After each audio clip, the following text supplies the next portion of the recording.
No, I literally just, like, I was making the transition, and I killed I turned my mic on right as you came in, Oh, so, snap. Okay. it's fine. It's totally fine.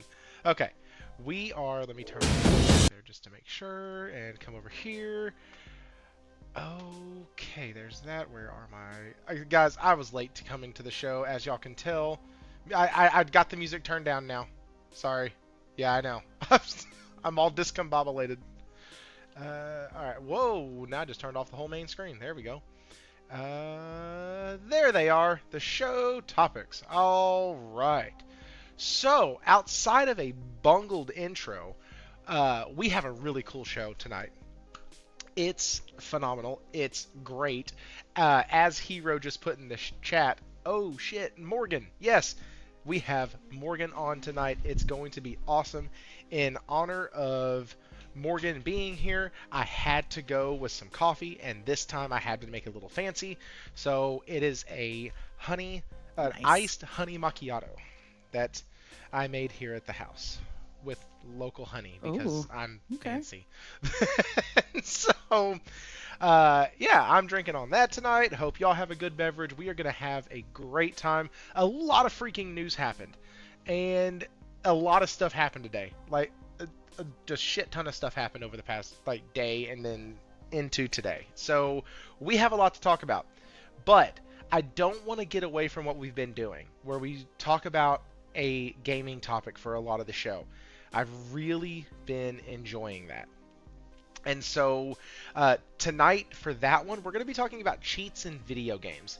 And this comes from, uh, honestly, it comes from a lot with what Final Fantasy does and even what they did with Control, where a lot of times like the second edition or the final edition of a game will have cheats or workarounds or infinite ammo, infinite life, infinite whatever, just so you can kind of breeze through the game and just, straight God mode the whole time. And we're going to kind of talk about that because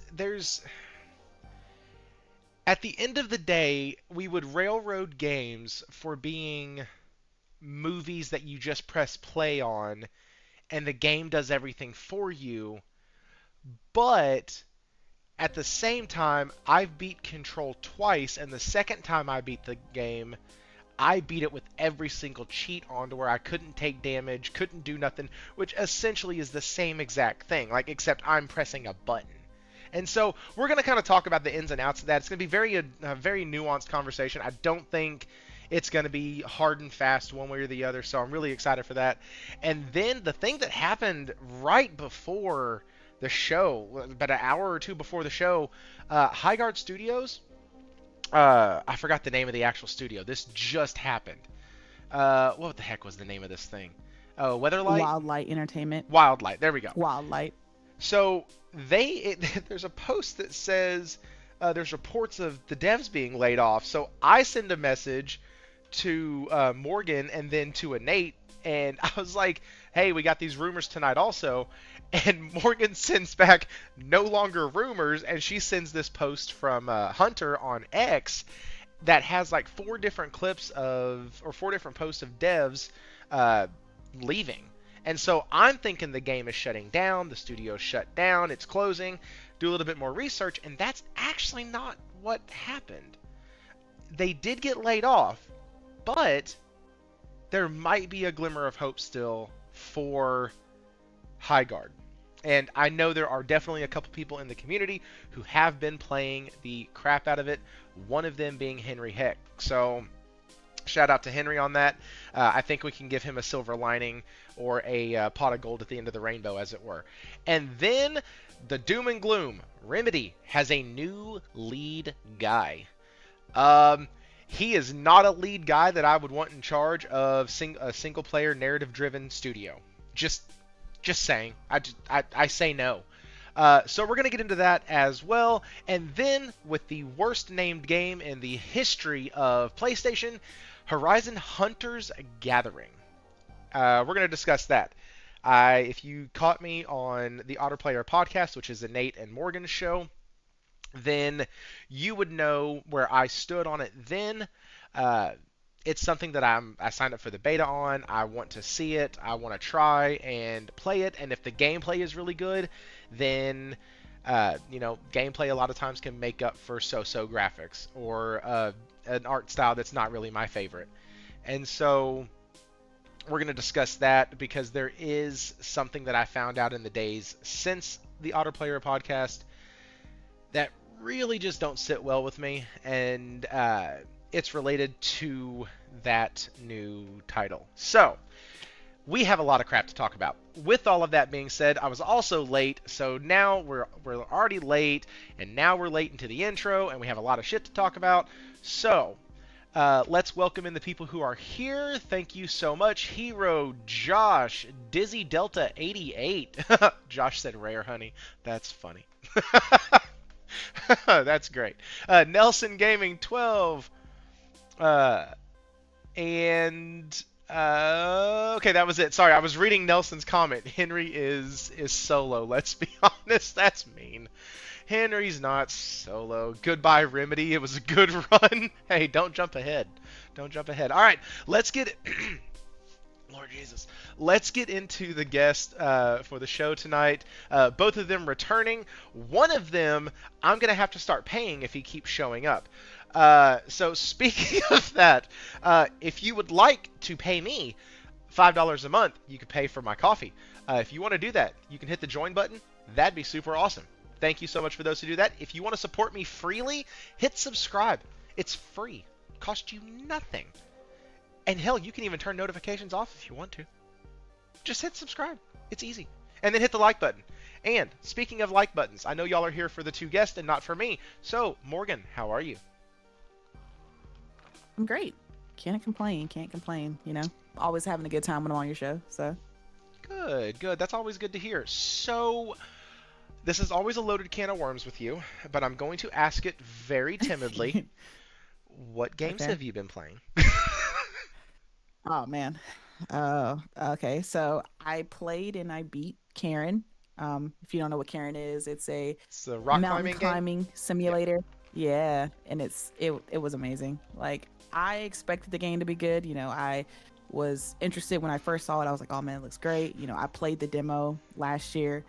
So I expected it to be good, but it kind of exceeded my expectations. Like, and not just obviously the gameplay of having to control each limb and making sure that you have all the supplies, because you also have you get things like fatigue. There's a stamina bar. You have to make sure that you eat and drink, and the higher altitude that you get in the game, because obviously what you're trying to do is to climb this mountain, this high peak that no one's ever climbed before. So the higher the altitude you get, like the colder it gets, so you have to stay warm as well. All these factors that you have to keep into check while you're climbing. And you can't actually like eat from, because all of your supplies are essentially on your backpack, or in your backpack I should say. Your food, your like medicine, energy bars, drinks, all that kind of stuff. And you can't really access it while you're actively climbing unless you put one of your pitons, which are the spikes that you put in when you're climbing to kind of hold you where you are. Those, they're kind of almost like brakes. Like, you can put one into the rock and kind of like lean back and take a break, and then you can access your backpack. So you have to make sure that you're well fed and you're not thirsty and everything like that while you're climbing. It's a lot of management that you have to be doing while you're doing this. And I expected all that because, like I said, I played the demo, but I think what caught me by surprise was the story itself. The story is very good, very touching, very emotional. The characters are great. Yeah, I highly recommend it. It was 10 out of 10 for me. The first game of 2026 as far as like a new game for this year that I played it and I beat, and I highly recommend it if you have a PlayStation or a PC. Those are the two platforms that it's on. Yeah, great, phenomenal game. Absolutely breathtaking. Like, I was taking so many screenshots. Like, beautiful game landscape. You get to see far out.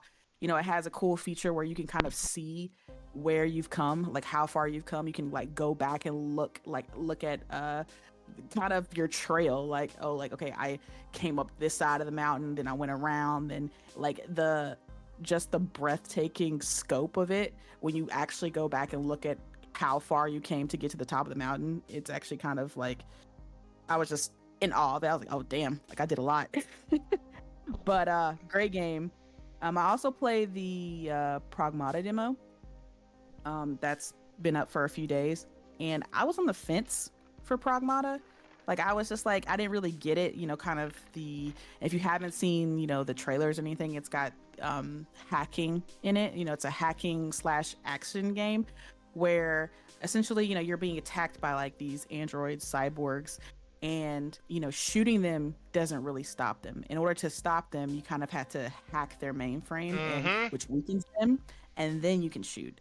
So I didn't really kind of understand how that was going to work. Like, is that going to be fun? Is that going to be kind of, Henderson? Like, so I was hoping that they would put a demo out, and I'm glad they did, because when I tried it, it's actually really fun. I was like, okay, I get it. It's Cyberpunk, but a little faster. Yeah. Like that's exactly. That's it. Exactly. It's just Cyberpunk, like, but faster. Okay, I get it. It makes sense. Yeah. It's actually very streamlined. It's cool. Like the fact that we'll have different kind of weapons, like ones that kind of, sometimes you'll have multiple cyborgs coming at you at one time. So, you're like, okay, how am I gonna hack all of them at once? And then it's got like, you got weapons that kind of like that are nets that can slow them down so they're not all coming at you. And, so it looks like it's gonna have a lot going on. Like that boss fight at the end was crazy. I was just like, oh man, it's like you fighting this big huge robot that you're kind of having to dodge, and they're sending out missiles, and it's good. It's good. It got me. I was like, okay, it wasn't that long of a demo. It was only like 30 minutes. I think it was really just to show you how to play the game. Like, this is kind of the gameplay setup. This is how you're going to do it. These are the different weapons that we have for the game. And here's a boss fight to kind of get you, your feet wet and, show you how you're going to play. So it did a good job. I'm definitely getting that day one. It was fun. But yeah, I'm still on Octopath Traveler 0. I have 177 hours in this game, but I'm almost done. I am almost done. I'm like right at the last chapter. Have you rolled credits yet? Like, this is your second playthrough, right?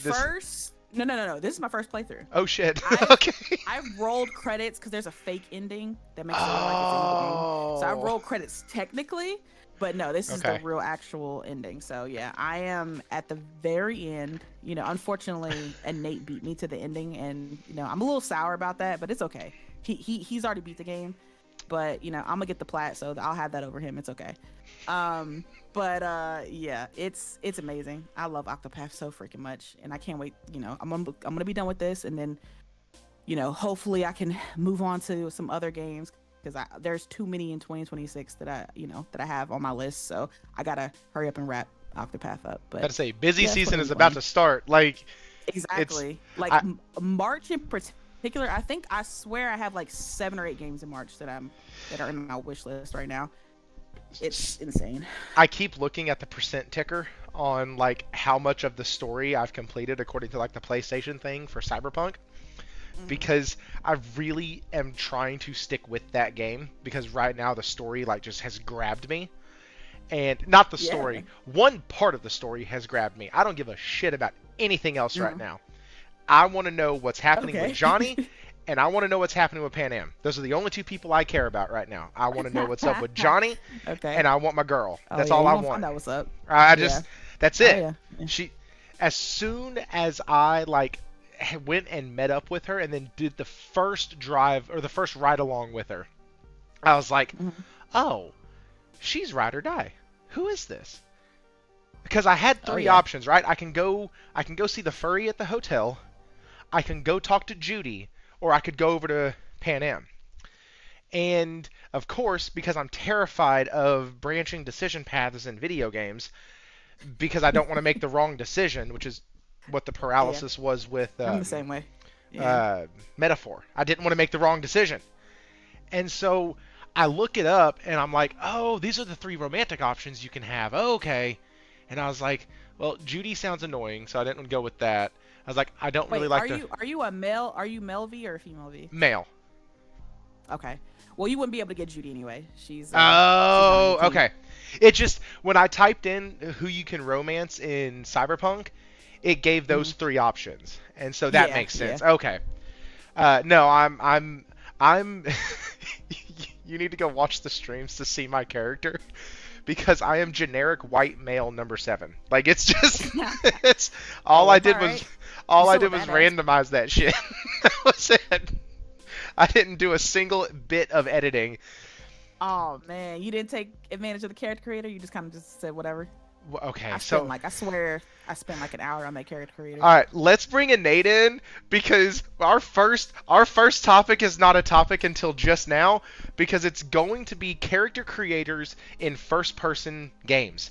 I want to discuss that because it doesn't make any fucking Yeah. sense. Nate, how are you, sir? Good. Good. How are you? I'm great. Oh, same question to you, brother. What have you been playing? Uh, well, as Morgan said, I beat Octopath about a week ago. You see, I gotta rub that Um, in. You see, yeah, he has to just enunciate that. I'm sure Like, he's oh already yeah, I told beat you it like this once or a week twice. ago. Yeah, you see, rubbing yeah, salt in the and, wound. so, since she was talking trash, I decided to come online, Wow. and go back and recollect those like 4 trophies Oh and get the wow. platinum Oh wow. shortly. Oh. So yeah, I'll Oh handle wow. that. Okay. Here in a bit. After I'll have some energy drinks, maybe not sleep, that kind of thing. I'll get it done. Okay. That's nice. But in the meantime, today has been a momentous, amazing occasion Oh. because I finally got to play Replaced. I do download Which He's rubbing that in too. Yeah, kiss me. which Because has I been can't play that. like Um, as you can see, this Why portion of can't the you play it? podcast is just where he hurts my feelings because Why- it's exclusive to people. The demo's exclusive to PC. You have a wait.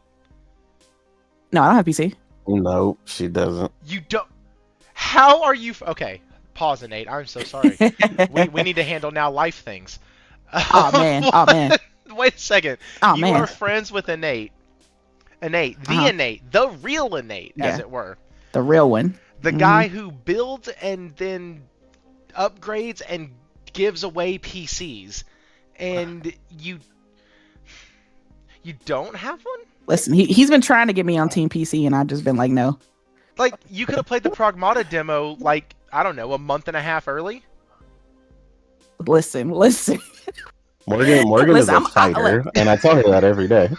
Listen, I'm Wait. gonna get a Steam Deck, bro. I'm gonna get that soon. Don't worry. I'll be Team Mini PC. I mean, you can get the ROG Ally X, so you have a portable Xbox. Man, with ain't nobody spending $1,000 on no damn ROG Ally. I've been hearing them things have been getting sent back, having issues. Yep. Absolutely not.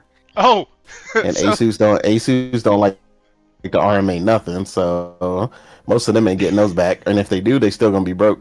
Jez sent me a photo of the clearance section at, I'm guessing, his Best Buy. There's just fucking ROG Ally X's just down there returned with Oh, shit. with open box prices on them, just sitting there. There were like 3 or 4 of them. It was funny. I was like, that's great. All right. Yeah. I'm Yeah, about I to mean, down- people are getting them and they're learning, but yeah, So what do you like about the game? honestly, honestly, the combat, it feels really smooth, really fluid. All that. Basically, it's one of those moments, and you've probably seen some of this on social media, on Twitter, where some people have gotten to play it, and it's one of those things where that translation from the game developer explaining to you all the cool things that they did kind of get to fruition, and you get to play it, and it plays like you thought it would or better. And Gotcha. like the visual effect is extremely unique.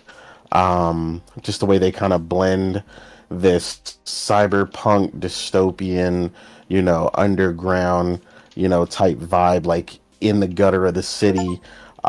They just everything is so atmospheric.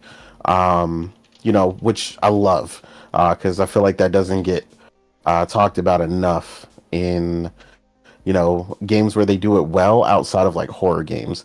Like everybody always talks about the atmosphere in horror games, and so on and so forth. But this game really brings it home. The music, like everything, just comes together really well, and it's worth the wait, man. Like I'm excited for it. Um, and then I tested it in two places. So I tested it on the Steam Deck, played it there for a little bit, and then I switched over to my main PC. Which another thing that I got to shout out to them on, because everybody doesn't do it, is they have ultra wide support built right in from day one. Oh, So that's before cool. the game even launches, even in the demo. I know that Yeah, so that's a that's big deal to awesome you. because I have an ultra wide. Yeah, Yeah. yeah. Having gotten one finally, after putting it off for years because the support wasn't that good, the support has been a lot better lately. Obviously I have other options. I can just move a game over to my TV because my PC is right underneath my TV and I have it connected. So I mean that's an option, but I just like being able to just keep everything, PC on the ultra wide, 4K over there, and I'm good. So yeah, they did a really good job with See, now he that. just showing off. Um, See, I'm just the man asked me he's like, how I I got played it. Listen, Like, options. what you I want me was to playing say? it I on am the just Steam Deck, then I switched to the ultra wide, but then I could put it on the LG OLED if I feel like it. But sometimes I'm just like, I shut mean, up. listen, hey Nate, You literally have all that. Yeah, what's up? I was just gonna, I'm just gonna let y'all fight it out. Y'all just pretend I'm not even here. You should. You should. I'm a hide on a wall. I ain't got. My name's Bennett. I ain't in it. Y'all have a great time. Like I'm just gonna sit Man. back. I'm just gonna sit back and just let y'all fight it out. We're gonna act like we're at a family reunion. Don't Nah, man, worry. this is yeah. This is every day. Yeah, Well, that's literally every day. So yeah, we get on the phone and it's, Baskin Robbins, man, 31 flavors. I do want to I do want to point out something real quick because I know I sounded like I was, hating on people who don't have PC. I am not. For years of my life, I was a console only, no PC person. It is just strange to me how somebody so closely connected with a person who could build them any PC they want doesn't have one. It's totally fine not to have one. It's just Oh odd. yeah. It's just Look, Fox Okay, has been trying to get me to get one for forever. Fox was willing to fly to her just to build it for her there so that she would have it. Fox was willing to fly.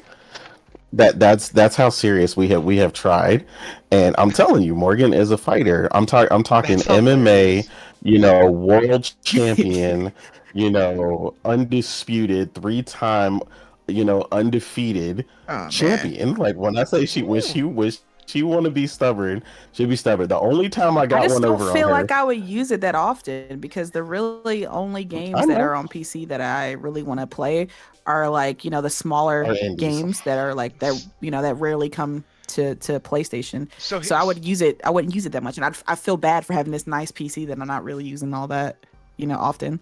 okay, so here's the deal. You, as somebody who is in this position currently speaking, you will not Hmm. use it that much. I will go ahead and just say Hmm. that right now. You won't. Oh man. But there's a big asterisk on the end of that.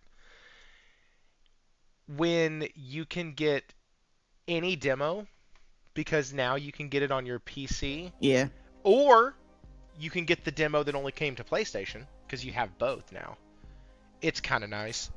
When you want to play an older title, and I mean older like PS3, PS2, Oh, you and should you should tell her the one that you were playing because it's one of her favorites. well, okay, Oh man. What were you playing? so there's actually a couple She's that I've playing done this with. Batman. I've been Oh. That's specifically. I Hmm. downloaded the whole trilogy. That was my first entrance into PC gaming, was downloading the old Arkham games because I loved them. And Arkham Origins was on here, and I was like freaking excited because you can't play Arkham Origins on a current gen console, period. And so I got the whole trilogy and I hopped into Arkham Knight, which is by far my favorite story of the bunch. because I think it's a long Halloween, uh, and it's the Jason Todd storyline where Red Hood comes in. Anyways, uh, Mhm. but it was amazing. It was damn near jaw dropping how pretty Gotham looked. How everything was just maxed out ultra settings, and my little middling PC over here was able to belt that thing out so good. Then I went and I did it with BioShock. Then I did it with Lightning Returns. Then I did Ruiner on here for $4.99 when it was $22 on PlayStation. I just got Mm. Tiny Tina's Are Wonderland you for doing things that I be $11. doing? Because on PlayStation it's been like 39, and I know Ace has been wanting to play that with me for a little bit, and so I wanted to get it downloaded, and boom, they had it here, and I checked to make sure it had cross-platform and all that. Then I now get the demo for Replaced before PlayStation does. So like, there are benefits to having a PC and a PS5. So that's all I'm saying. You won't use it as much, but I'm also certain he's not Yeah. going to charge you full pop for it either. See, that's why I That's all was I'm kind saying. of waiting for the Steam machine.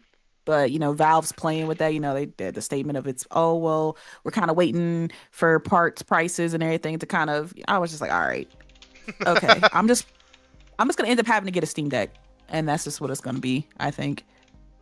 Yeah. And And then the Steam Deck sold out. Yeah, the Steam Deck OLED recently sold out. Like I was just like, oh, okay. only in America. On top of that, yeah, I mean, we got yeah. friends in Europe. It's We know people. yeah. I mean, at this point, like I'm telling you, it's been trying. Like she's been sweating with the the emojis, or not the emojis, but the little gifs in chat where the Yeah. person's sweating, and they want to press the button, but they don't know which button to press. I keep Uh-huh. I'm asking like, her, I'm like, you want me to go with wait this? for them to drop the Steam machine, or should I just go ahead and just plunge in with the Steam Deck? Like I'm just like, I don't know what to do, and it's just like I don't want to just get the Steam Deck and then all of a sudden, Valve the next day, okay guys, here's this machine. But then I don't want to wait for And the it's the Steam price machine, you and it's wanted. like at a Yeah. crazy price, and I'm like, oh, there's no point. But then I can't get a Steam Deck because they're sold out, right? So I'm like, I don't know what to do. I don't know. Well, whatever you do, I know you're going to be gaming on whatever device you have. So that's all that really matters. Hey, You're right. a hero just said, don't waste your money on a Steam machine. And I would like to add, you won't need a Steam machine if Microsoft's little PC box does what it's supposed to and is open platform. Then you'll be able to play your Xbox games, your Steam games, your Epic games, and all all of that. And That so, thing is gonna be at least 1,500. No, Yeah. no. It's going to be super cheap. Yeah. Yeah, No, it's the Right. value. It's Xbox. It's all about value you're right. and taking care of the Yeah. customer. And it's always about the customer with them. Don't do that. They're good people over there. Jeez. What are we doing? Next thing you're going to tell me is that Halo won't sell that well. Gosh. Okay. Brett. Yeah, it's Oh probably man. not. Sorry. That was- It's gonna be rough. It's gonna be rough out there. Yeah, it will. But Okay. Forza will be okay. Forza's gonna be okay. Yes, Forza will be fine. Forza's going to be okay. So let's get into some of the. Actually, I don't want to do news just yet. Let's talk about the cheats in video games. So this is what sparked this was not this article. That's a different thing. This one. Square Enix confirms Final Fantasy VII Rebirth cheats for PS5. Now, what they're talking about is all of these things that you can turn on and off, which is the most I have ever seen in any of their games. Normally, you get 4 options. You get a speed up, you get a HP 999, you get no encounters, and you get there's one more. There's like no encounters, HP. Oh, and you get a I already said 3 times speed. I think that's what it is. Anyways, so you have these cheats that you can do. And it got me thinking.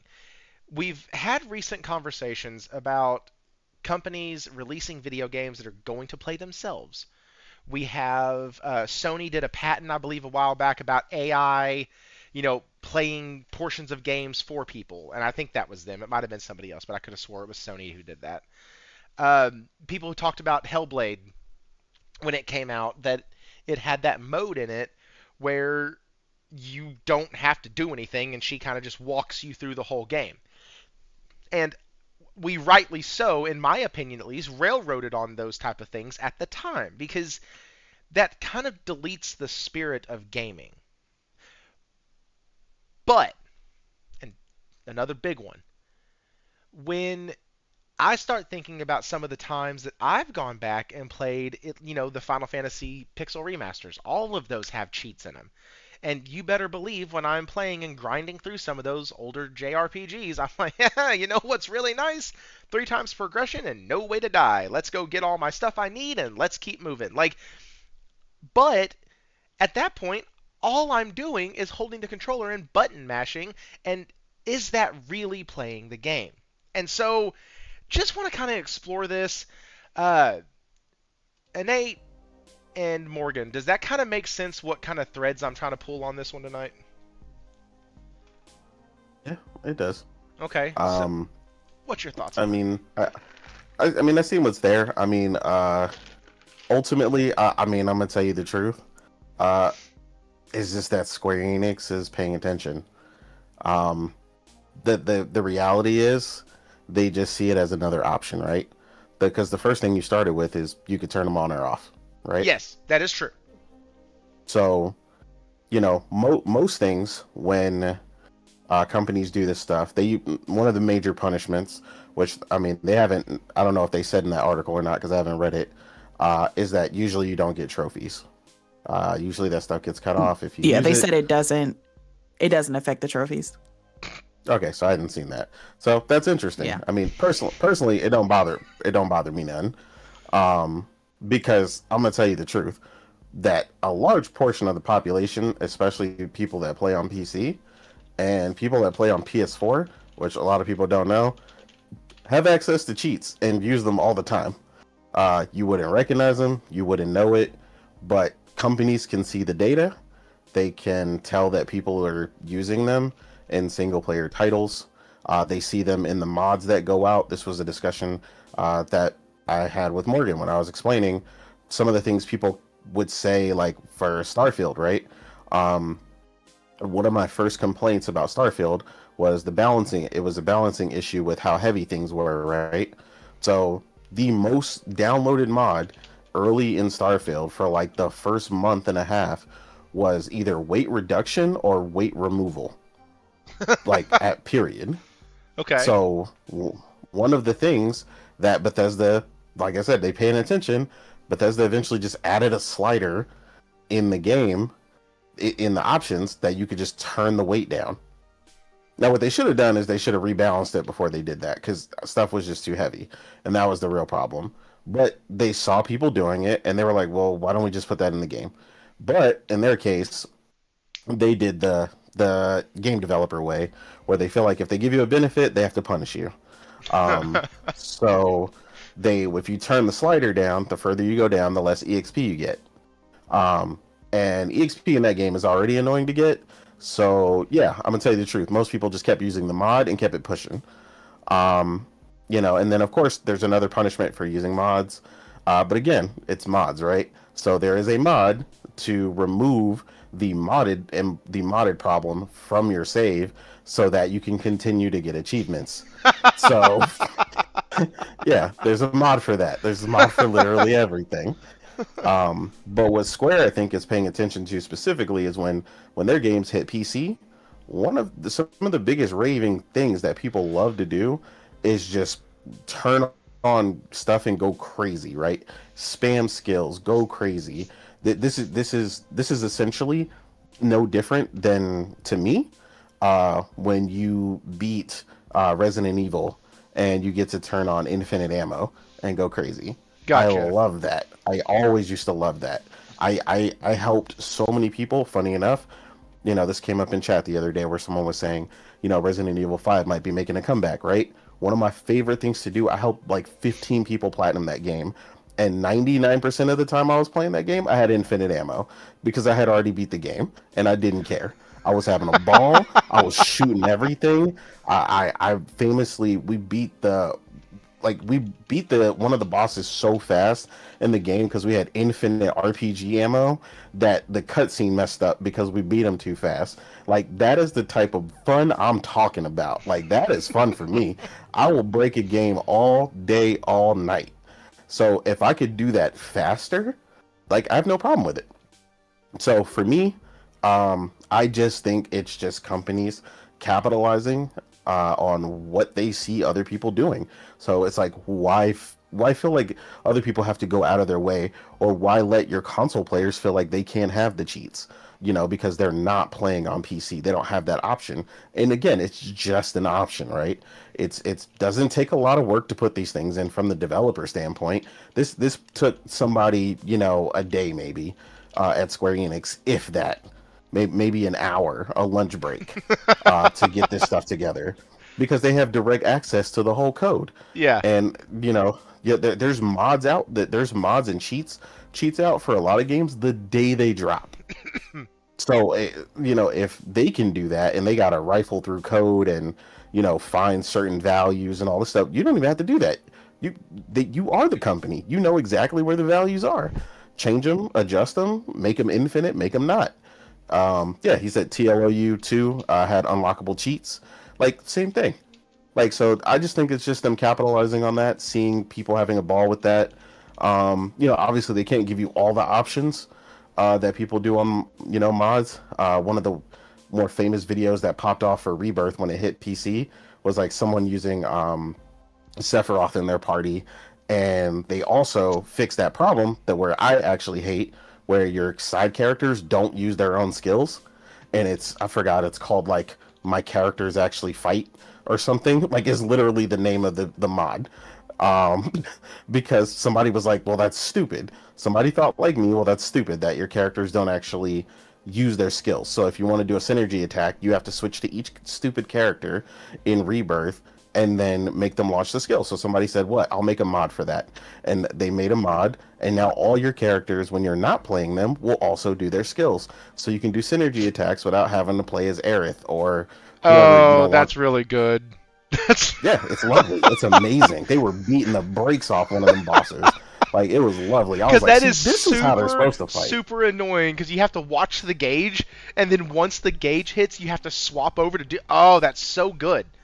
Exactly. That's so... Like, just thinking of the quality of life that it would have helped in my 100 hours with that title, that would have been awesome. That would have been so Now great. imagine a toggle added to Rebirth where they add that ability. Now, boom, you're off to the races, and now you got a whole different experience. You can go back, and now you're just running up on bosses, molly-whopping, going crazy, and now you're like, dang, I like the way this plays, and you'll never play it no other way again, and you're good to go. Who cares? You don't mess with nobody else's game. You're not, you know, like, I think sky's the limit. You know, single player, I think plenty of companies should look into this. I think tons of them. They don't have to launch with it, but check the behavior, see what people are doing, see what people like or don't like, and give people options. People love options. So yeah, and that's a big reason why a lot of people either go to or switch to PC, and a lot of people really actually like that. I like I said, I use a bunch of mods and stuff all the time. You know, they famously got on me on, you know, because I told them I removed the random from Baldur's Gate 3 because I hate I don't like random. Yeah, we're not going to talk about that. Yeah. We're just not. But that's I know. Nope, we're not. You were I don't even play the way. game, but I'm a D&D guy, and you are like stomping on my heart every time you say that. As a dice goblin myself, like no. Now, if I played D&D, I'd be cool with that. But I don't want to play D&D. I want to play like their previous game, which is Divinity Original Sin, which plays just like those games without that random shit. Without and the that's D&D. how I played the game. Exactly. So I don't want none of that. So you wanted to play another Divinity game, not a Baldur's Gate game. I still played it though. Now, to be fair, see, I had complete control. So what I could do is I could press a button and roll 20 whenever the hell I wanted to, or I Ah, could let it roll random. So when I wanted something to go through, because I was like, well, I'm not like the way I see it. Like I said, you could save scum, which people do, and they reload till they get what they want, or I could just do it my damn self. I don't. My thing. I'll tell you right now. My number one thing about gaming is time. I have okay. way too many games to play, Yep. and I ain't got enough time to play them. Sure. I got to be on the I-10 by 10. So, and a lot of people, like I said, a lot of people are like that. They don't necessarily express it the way that I do. They don't. So a lot of people are not even sure because they don't even know about half these options, right? But most of the time, like I told somebody, I was like, what do JRPG guys? A lot of JRPG guys do. You want me to tell you what like some of the top videos are that are looked up on JRPGs? Where's the spot to get all the XP?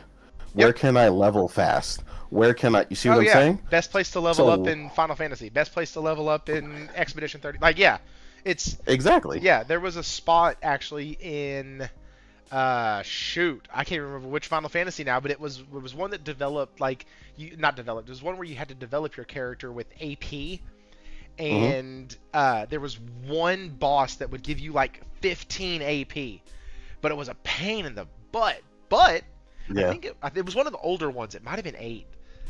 No, 8 didn't level up with AP.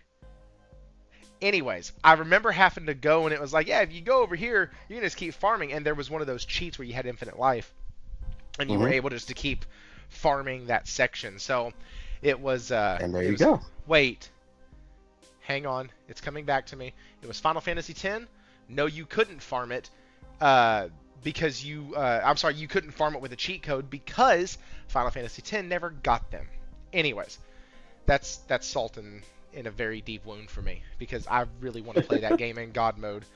Um, okay, But see, there you go. You have a reason to want them in other games. So honestly, they could just go back and bring them to a bunch of their games. so I'm actually kind of sad because I didn't reach out to you and I should have because I downloaded FF10 on Steam and then I Hmm. got this really cool mod for it. And it's the number one mod for it. It changes all the face features back to the original. It updates the cutscenes. It does all this other stuff. And I got it because when I first got the game, I was like, oh, this is going to be so fun to play it, blah, blah, blah. And I loaded in, and it was glitchy, and the frame pacing was terrible, and it was just bad. And it doesn't play anything like it does on my PlayStation. And so I looked Yeah. up the mod, and it's like, yo, yeah, it fixes this issue. It fixes that issue. And I was like, those are all my problems. Cool. It fixes everything. And I downloaded it, and my screen started doing this like flicker shit when the mod was active, and Hmm. like it was all like screwed up. And everybody else online seemed to like have it all work. Oh yeah, installed it, put the mod on, it worked perfectly. Didn't even have to do anything. And I'm like, I don't know what I fucked up. And so I just refunded the game and was like, you know what? I have this on PlayStation already. I already have my Yeah. save file over there. I'm totally fine. But that's kind of what happened to me. So, Morgan, what do you think about this? Now, Nate gave a lot of good examples of people who would use these features for like what I think they're at least Square Enix is intending them for, make it easier, just let you have a blast, let you have God mode. But where I want to ask you kind of a side question, where do we draw the line? Or do you even draw a line? I do, but you might not. Where it comes from, or where it starts to go from, hey, we want God mode to, hey, the game now plays itself. Like, where does that. Because I'll be honest, right now I'm playing Cyberpunk on story mode. Why? Because I want to play the story and I don't want to get shot to death. That's why. I don't want to have to die and lose any progress or anything like that. I just want to go through and have fun and not have to worry about that. But I wouldn't want the game to play itself. I wouldn't want, at least in Cyberpunk or other games, I don't want just the other games that don't require grinding, so to speak. I don't necessarily want the ability to never die. I want to experience some of that difficulty, some of the combat, because if you're not able to die, then combat is kind of pointless. So my question to you would be, where is that line? Or do you have one in that area? Yeah. First off, let me say, Innate loves cheating in games, so it doesn't surprise me that he has this mentality Okay. of, of, oh yeah, just do whatever you want. Yeah, yeah. That's how he plays all his games, okay? Like he has I'm no aware. morals whatsoever. So, Absolutely. that's just how he is. Absolutely. Um, By any Me, means on the other hand, necessary. This is why he and I don't talk me, about emulation, ROMs, or movies. yeah, We he'll, just he'll don't. just put I whatever. I know It's what buttons I do not bring up with people, and that's one I don't breach with him in the slightest. it's like as soon as he finds out like a cheat is available in the game he's playing, he's like, "Oh yeah, hell yeah!" And I'm just like, look at him." But me, I don't really mind as long as it's an option. But for me, like, I don't really like using cheats, and I like to tell people like, this is the type of gamer I am. Like, it's like it kind of feels like for me, for example, like I'm a fan of The Sims, right? And anybody who knows, everybody knows what The Sims is, right? It is a life simulator game, right? That It's EA has Simoleon, for some baby. reason, yeah, that for EA has for some reason has felt like, killing, but that's a whole different discussion. But the fun for me with The Sims is like, starting from the bottom and then getting to the top, And now we're right? here. We Like, started from the bottom. Now we're here. exactly. Start from the bottom. Now we're here, right? Start in that single shack with a broken fridge, a broken stove, no job. You're homeless. You're hungry. You don't know how you're gonna make it the next day, right? And then grinding, getting your career going off, getting the family, and then finally getting to the deluxe apartment in the sky or the mansion or whatever, right? Like, that's the fun part for me. All right, Like, Weezy. working up. Yeah, exactly. Working up to that mansion, right, and getting all the perks, the butlers, the pool in the backyard, all that kind of stuff. But the moment I get all those things in Sims, I'm no longer having fun. I'm like, oh well, I've reached the pinnacle. Right. I've conquered what I came to conquer. Right. What is left for me? Right. I'm Caesar. Like, what is left? I've conquered it all, and it's just, that's kind of how I feel with cheats. Like, if I put a cheat in at the beginning of the game, there's not going to be any fun for me, because the point of the game for me is to get to God mode. Like, I want to earn it. I want to play. I want to start my character. My character ain't shit, or they're just okay, and then I get to the point where I'm just this badass that's killing everybody, right? Like, if I just start out with that, I'm not really gonna have much fun. Then that's just me. I like the grind. I like that's the gameplay segment for me, is getting to that point, right? Getting to beast mode, to the point there I can one shot somebody. But it's because I've been grinding, and it's because I've been leveling, it's because I've been searching for the certain weapons, because I've been doing all these things and going out of my way to become that type of player in the game. But yeah, if I start off with Yeah. that, I'm not gonna have any fun. I'm just gonna be sitting there swinging, killing bosses left and right, and I'm just like, what fun is that? I'm getting through the game, and it's just like, there's no challenge. Where's the challenge at? That's the challenge is the fun for me. So I don't mind if it's an option, like, because what other people do isn't gonna affect me. If you use a cheat, like, that has nothing to do with the game I'm playing, right? So I don't mind it being an option, but I personally won't use it unless I've beat the game and I'm kind of doing like maybe in-game cleanup, or maybe I'm playing the game again and then I want to play in God mode. Cool. But yeah, when I'm first playing a game, the first playthrough, I don't want to put cheats and things like that on. I just want to play the game for what it is, kind of, feel the challenge, earn everything myself, and then maybe at the end I'll put a cheat or two on, just for fun. But that's kind of how I feel about it. But should there be a limit? I mean, I don't know, because it's like, as far as like single player games go, I don't really feel like they're, it doesn't really hurt anyone to have cheats. Like I said, what other people do doesn't affect me. Obviously, with live service multiplayer games, that's absolutely obviously we don't want any cheats in that, right? Because that affects your ability to win against other players, and that's when it becomes a problem.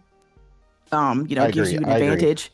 Zero tolerance on multiplayer cheats. Yeah, yeah, Fuck yeah. that. Yeah. Well, yeah. That is a zero tolerance policy. Yeah. I It's don't. like That's Yeah. multiplayer, nah. get But your single butt out of player, here.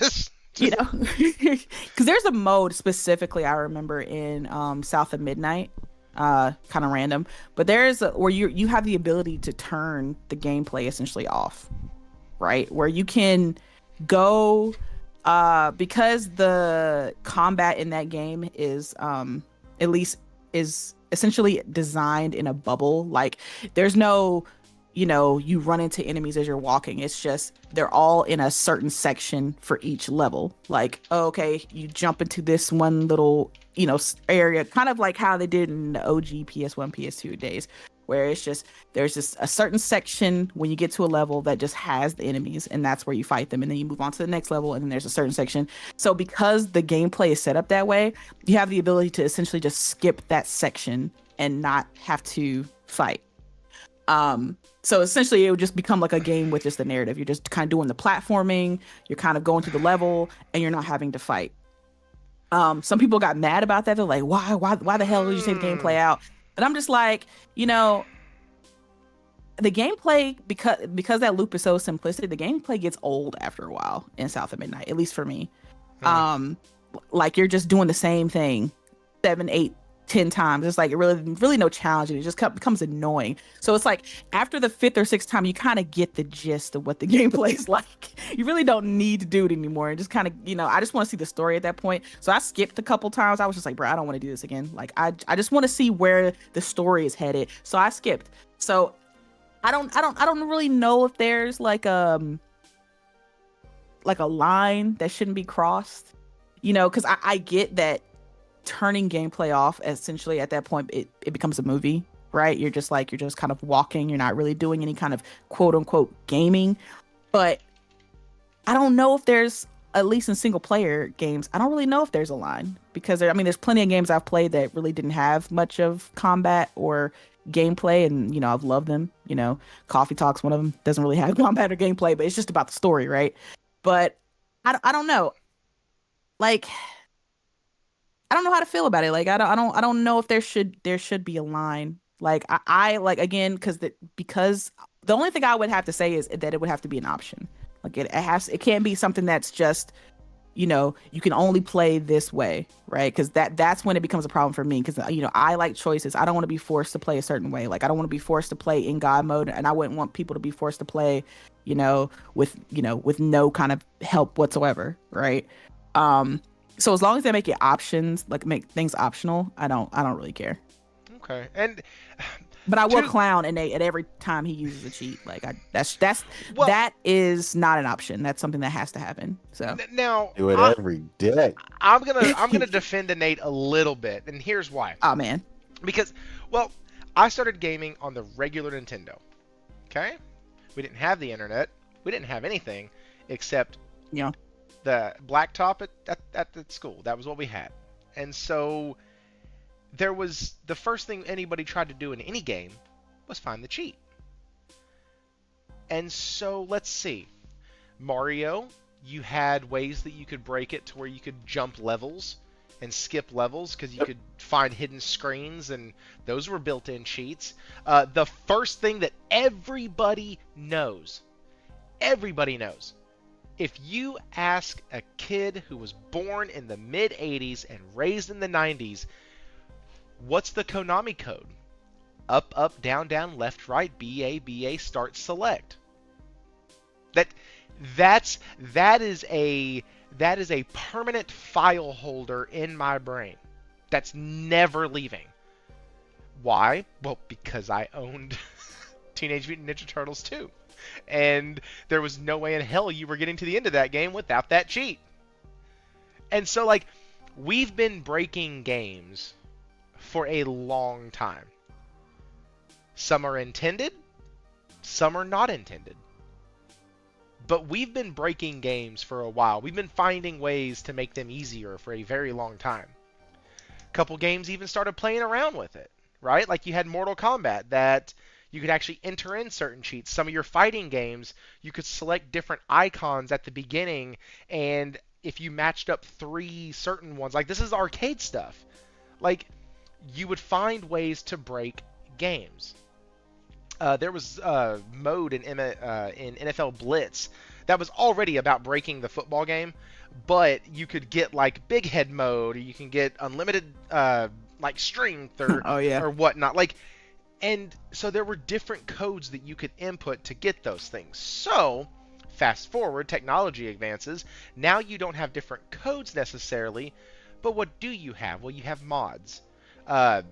Nate threw a curveball at myself and Hero in the chat when he was bringing up mods on PS4. I had no freaking idea, unless you jailbroke the thing, how you could get cheats on there, and I don't even know how you go about jailbreaking one of those things. And so most people don't know about that, and the people that do know about that don't really advertise that. Right, you know, I'm like, because they're talking about, they're bringing up hip hop in the chat. One of the most annoying things that has ever happened is that man getting a PC and discovering cheats, because he I don't know what it is. He always has to try to label everything. So he has to call it something weird, some weird made up word he has, and keep telling people he's cheating. And I'm like, dude, just cheat. You don't have to tell everybody that you're cheating. Like, he starts the show, he's like, yo, look at this cheat. I got max health, I got max money, I got max everything, bro. I broke the whole game. I'm gonna beat it in 5 minutes. I'm like, bro, if you want to play that way, fine. Stop telling everybody that, because now you now you exposing people who don't need to be exposed to that. Like you letting everybody know where the plug is. Like, stop. Like, you know that one guy you can never tell, like we all go do the extra stuff after school, and you're like, look, Tim, you can't come, bro. You got Bible study, just go do that.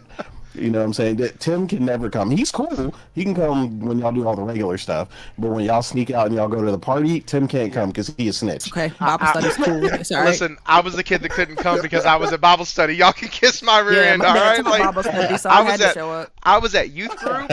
I was getting ready for trips. I was going to church camps. No. I let idiots get arrested and get dumb stuff done to them. That was their job.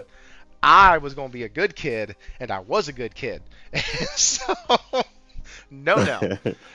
Gaming Grindhouse. I was only bad I was only bad when nobody was looking. There you go.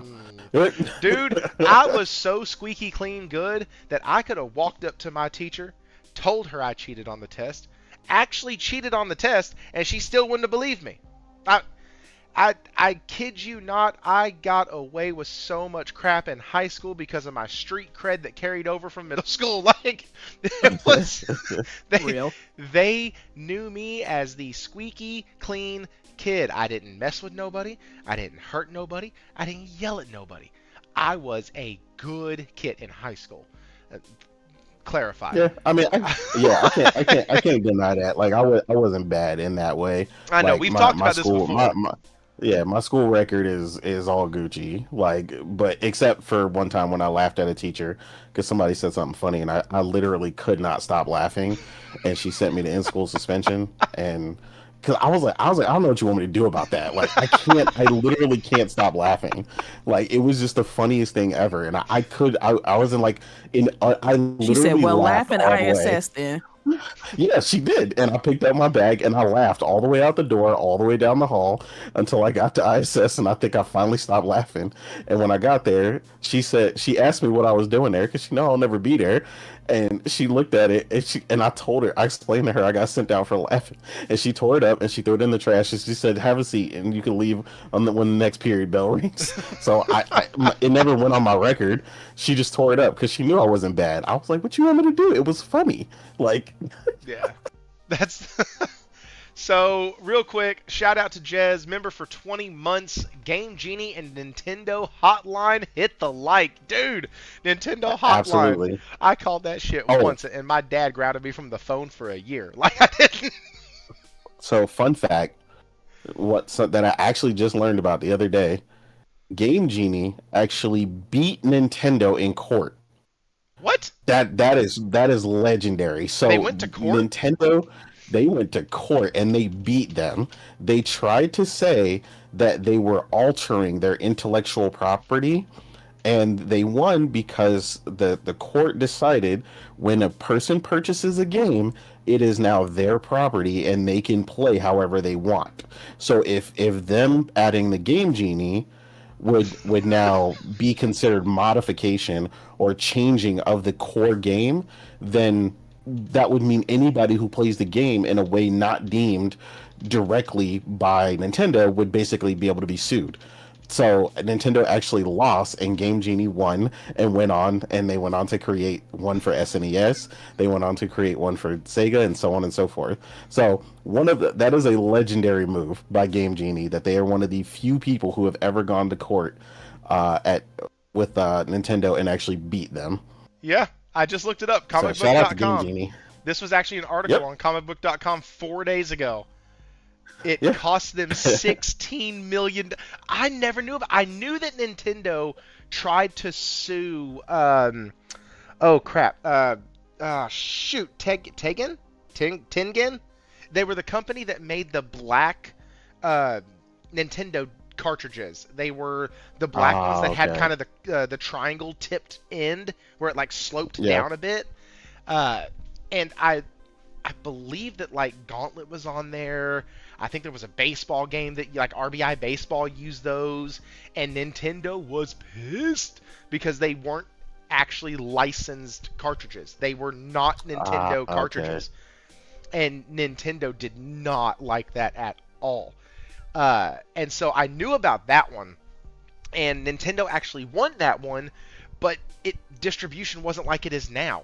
Like you can't just call somebody and have them stop selling something immediately. So those games were out in the wild. People bought them, people traded them, people sold them. Like you could go to the rental stores and get them. Like it wasn't like Nintendo was just calling up distribution chains and saying, "Hey, you have to cease and desist," or sending an email to them. That shit wasn't around back then. So like it's really, really cool when you go back to listen to the history of some of these games and some of these things that go on. I recently watched another rendition of how PlayStation got started. It was shared in our Discord about a month or two ago. And he had facts in there that I didn't even know about. I've heard that story like 5 times already. And he was throwing out some new stuff that was like, yeah, there was actually the way they found out was this way. It was like they found out from the paper and not actually from Nintendo. And so that's actually what made them mad if they just would have come to him. And I was like, wait, I knew the deal went south. I knew that they went behind their back.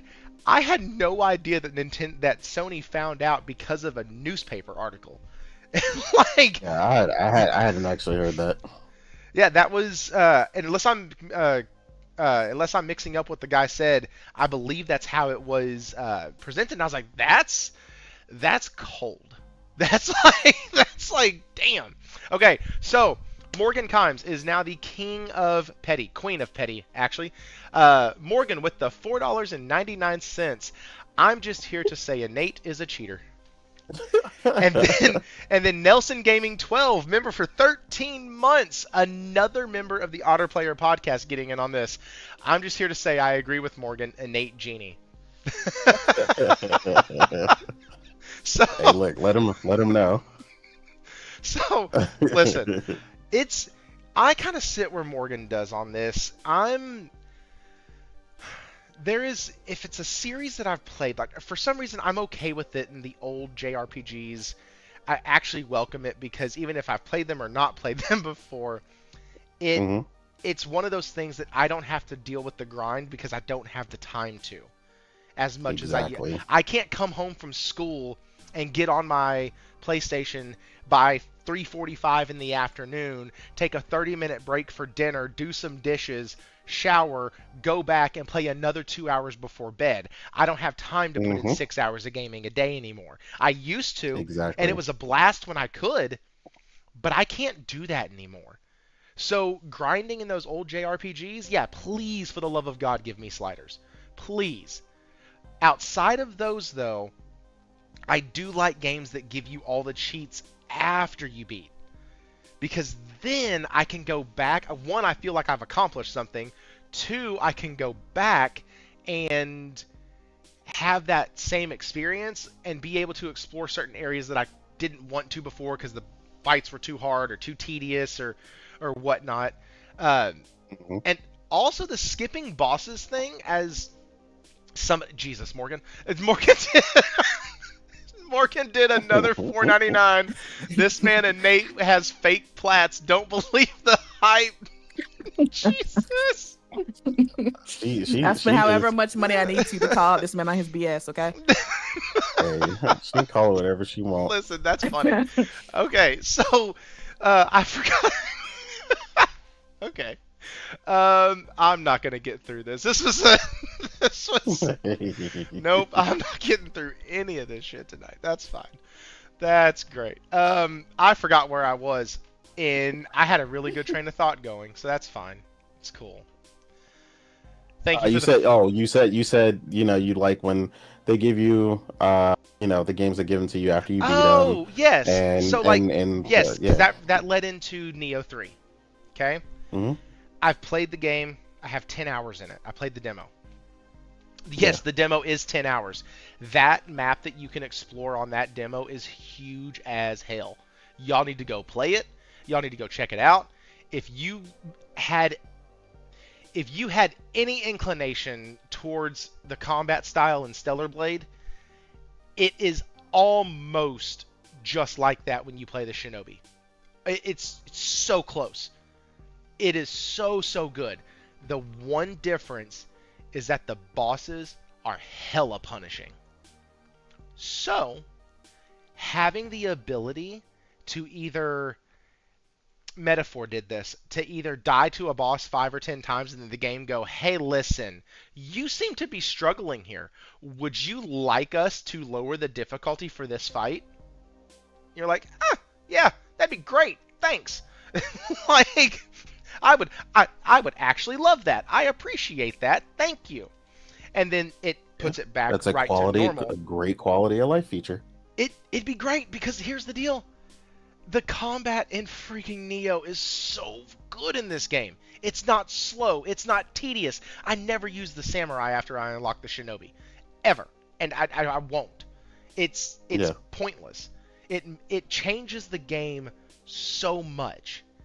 But once you know what the key that you just said, it was an option. Would you like to lower the difficulty? You don't have to. Yes, I wish they did that. You could try till you were blue in the face. Yep. If you wanted to. Yep. And that's all I'm saying is that a lot of companies need to learn options, because you have to ask yourself, as a game developer, one of the biggest desires I've seen from the majority of game developers is they hate when someone quits their game for any reason, right? They want to design the game that makes it compelling in a way that gets you through it. You couldn't beat that one boss, and it's like you stopped, right? I know a ton of people who really, really loved even Expedition, right? As great as it was, they quit because so many people told me it was just too hard. The lantern even on bosses the were a pain easiest in the ass. difficulty. Yeah. Yeah. And that's what I'm saying. Like, it's just and they did eventually tune the easier difficulty, right? They apparently had the timing window off and some other stuff. But that's what I'm saying. Options don't hurt anyone. You don't have to play the other way. And like ultimately, and like let me say, I'm not saying you gotta have them, right? Do what you want to do within the grounds and the rules of your game, right? Souls games, specifically from FromSoft, are famous for not having a difficulty, right? That's their thing. That's their jam. Yeah. And I'm like, cool. Now, the one thing I will tell you is that when you asked earlier, you said, where do we draw the line? I'm going to tell you right now, as long as you're a console player, you draw the line wherever they tell you. On PC, draw the line wherever you want. Because whether or not they want to lower the difficulty, you can have infinite whatever you want on PC in about a day. With a game coming out with the features built in, not... No, I mean, I know. But I'm saying that's where that's going to work. There is no line on PC. That's why PC people, when you've been on PC for a long time and you learn your own limits, because you have none. Like, that is the one great thing about it. I guess that's true. Like, so for me, it would be... Okay, yeah, I want unlimited gold, because that's just annoying. just Yeah. to have to find to farm everything. Like, I'm even dealing with that in Cyberpunk. Like, I I upgraded a lot of my stuff, and now I'm sitting here like, man, now I need more money, but I'm really just wanting to do the story. Like, I really don't want to do a lot of the other crap, because she left, and nobody warned me that she was gonna leave. We were supposed to Bonnie and Clyde the rest of this shit, and she left, and now I got to go find her again, and that sucks, because like, no, I want to be there. I like that story, and now I'm trying to get back to that. But in order to do that, I have to level up. I have to get stronger. I have to go, quote unquote, grind. And if they would give me an option to say, hey, you might not have all the pieces, you can't have all the parts, you still got to go find those, but we're not going to make money an issue if you don't want it to be. Cool. Yeah, you can push on. That would be one of the things in most games that I would absolutely be like, cool. But with restriction, right? So even on PC, I don't do that. I have the Beelzebub, the Hellfire Torment Beelzebub whatever mod for Diablo. And I still don't turn on max health.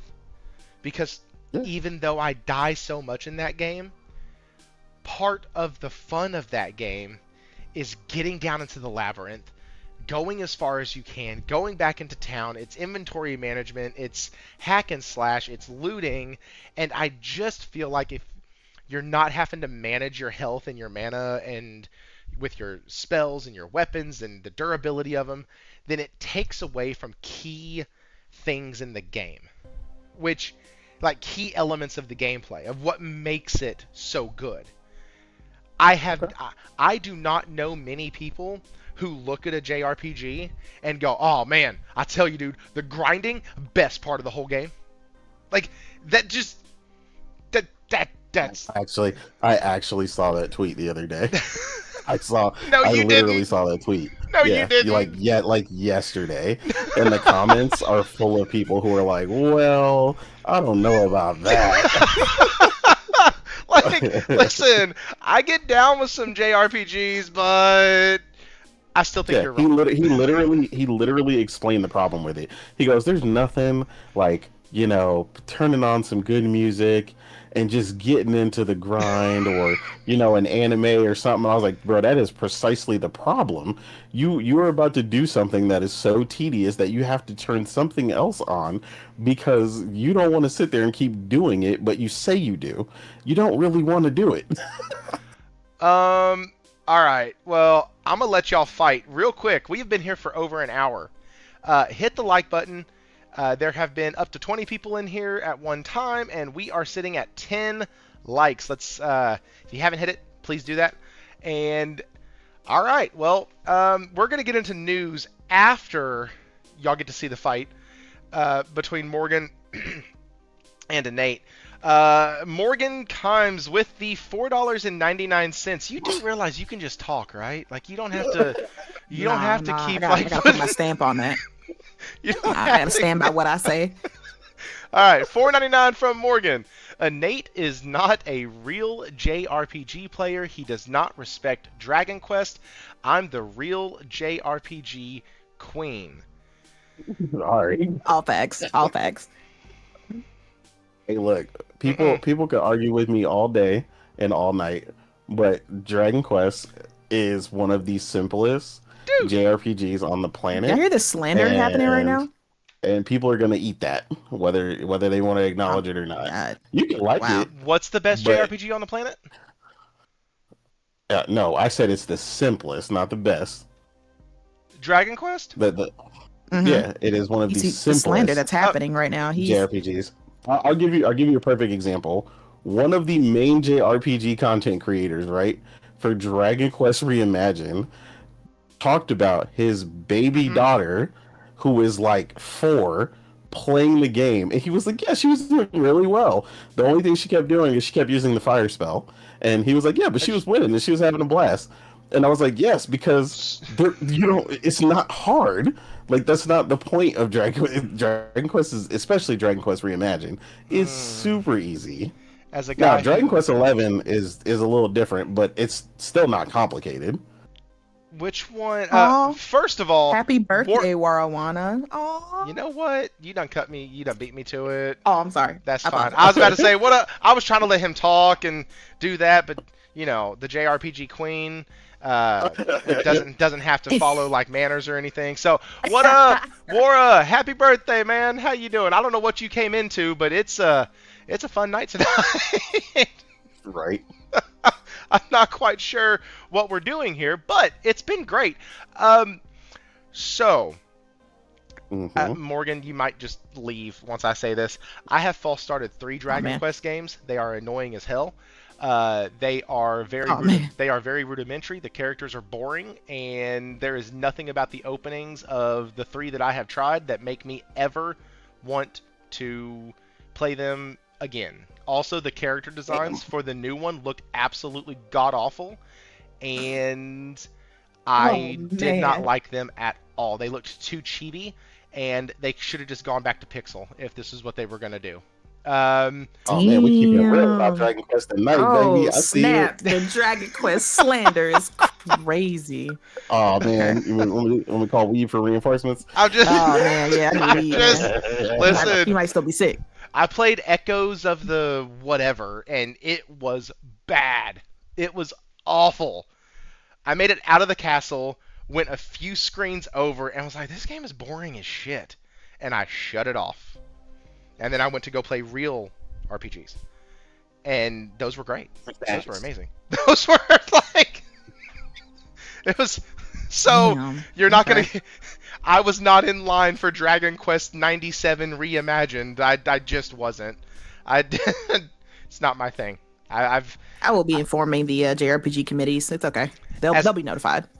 As a matter of fact, and I'm going to Google this real quick, but during this guy's... Final Fantasy... I think it was Final Fantasy Union, did a video on the origins of Dragon Quest and the merger with Square and Enix, and was a Enix title, if I'm not mistaken. Yep, Dragon Quest was originally published by Enix, which means I would have not touched it because they were always inferior to Square. Always. That's 100%. Hey, look, and we all know Square was better when they were soft and not Enix. Yeah, so the only thing that's better when it's soft was Square. That's it. Exactly. Oh yeah, yeah. It's really the only thing that's good soft, to be honest. There you go. There you go. I don't even eat soft serve ice cream anymore. I go to a place that actually scoops it out and cuts it up for you and does all that crap. Heck yeah. Like that's we are grown. We eat grown things. That's all I'm saying. And so, which was a really bad segue after what I had that's never mind. We're just gonna leave that there. So it's not. Hey, listen, Wara, did you at least hit the like button? Like, because you said you would if I said it. So, like, I did the thing. Did you do the thing? That's the question. That's because if you didn't, then that's on you. So that's all I'm gonna say. But no, I wanted to pull the threads on the cheating conversation because I think sometimes we lose sight because we hear, oh, the game's gonna play itself. That's awesome. Like, I don't have to buy that game. Nope. I don't have to mess with it. I also can appreciate being stuck on a boss for 30 minutes and going, shit, I have an hour left of my gaming time, and a screen that pops up and says, would you like us to lower the difficulty? Yes, now, please. If I have to take another 30 minutes on it, hey, do you just kind of want to move past this? Maybe. I might choose it at that point. But it's also, I can definitely see it. It's so inconsistent, which is why I talked about there being nuance to this, because it's so inconsistent, because in certain games, I can understand why they don't, because it's part of the game to be kick your teeth in. I don't expect them to put that in Neo.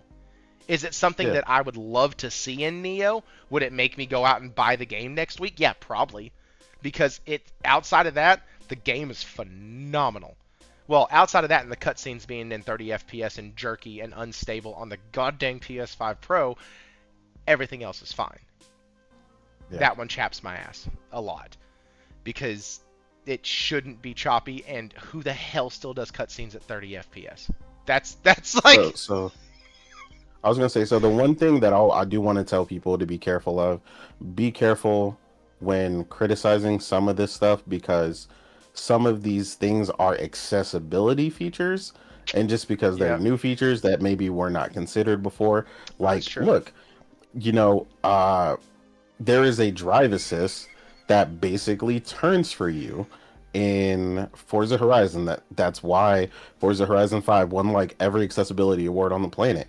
And a person who was basically legally blind won their first race in Forza. They loved the feeling of the controller. They were super excited when they beat it. I don't know who needs that. And just because I don't need it doesn't mean that someone doesn't. So I'm always very considerate about what some of these things might do, or why they might have certain features in where, like, hey, they have a one button mode in this game.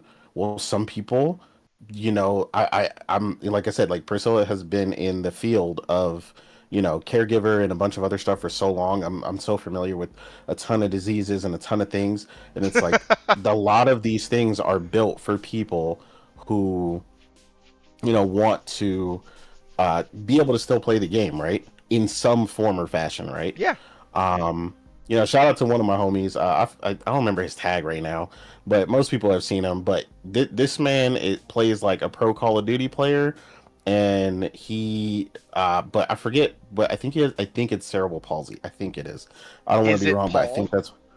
Yeah, Paul. There you go, Paul. Yeah. You said his name. It's Cerebral Paul. No, not him. Not him. I didn't want you to mix it up with him. Oh, yeah, not there's him. There's another person in the Okay. community. Yeah, Paul ain't nice like that. I know Cerebral Paul though. I give him crap all the time. Yeah, I thought you were likes to talking talk about trash. him. Because Yeah, I'll be whooping Paul's behind all the time in chat because he likes to talk trash. No, the other person I'm talking about is a monster of a gamer, and they play Call of Duty. They use their mouth for their joystick. Bro, I have watched this man go like 40-2 in Call of Duty, and I'm like, bro, how, man? Like, it is. He always laughs. He goes, "I'm the guy that chews my controller." He always makes jokes about it. It's hilarious. But sorry. no, it's funny. Like, he wants to laugh. Like, that's the funny part. He thinks it's hilarious, but he is a monster, bro. Like, he plays. He figured it out. Whatever he needed to do, he has figured it out.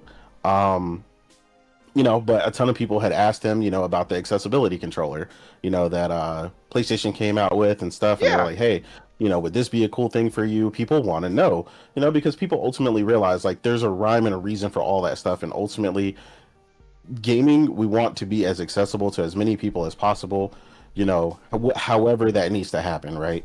So that's why I tell some people sometimes, like, I get it. Like, people get in the elitist mode and they're just thinking, okay, everybody who's playing this is a fully functioning 10 toes 10 fingers 100% active person who can do everything as intended, and they're just lazy. And it's like, no, there are lots of people who have a bunch of different reasons why they need to be there. One of the big things that came across that we didn't have for the longest time was remappable buttons. Now all the consoles have built-in remapping capabilities. Yep. And a bunch of other stuff, because, well, that was a big problem with using custom controllers, is you couldn't remap. So, like, that's what I'm saying. Well, like, there's a bunch of reasons for all this stuff. We have Josh, he's colorblind as all get out. And so, like, it started, and I didn't know he was colorblind until I had made a comment, like, it's strange how many games I was seeing with, like, colorblind options. And, yeah, like, a ton of them. A ton.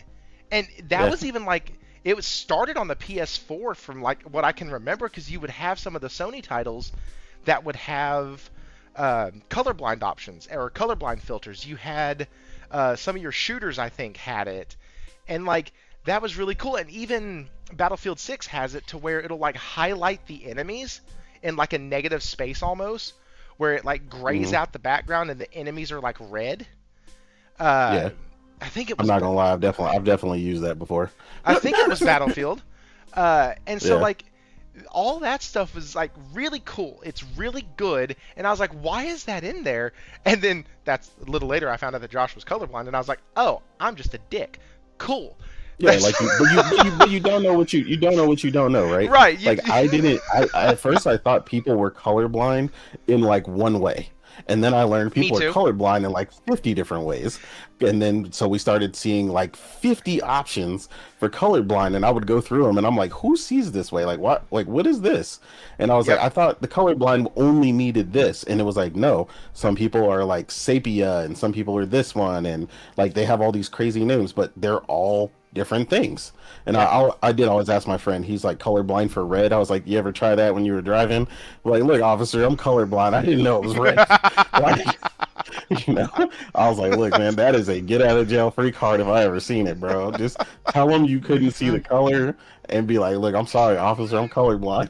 Like, see, even even in life, you're trying to find cheat codes. That's messed up. Morgan, see, you see, this is why I call him out his BS, bro. Hey, look, man, this is why I call him out.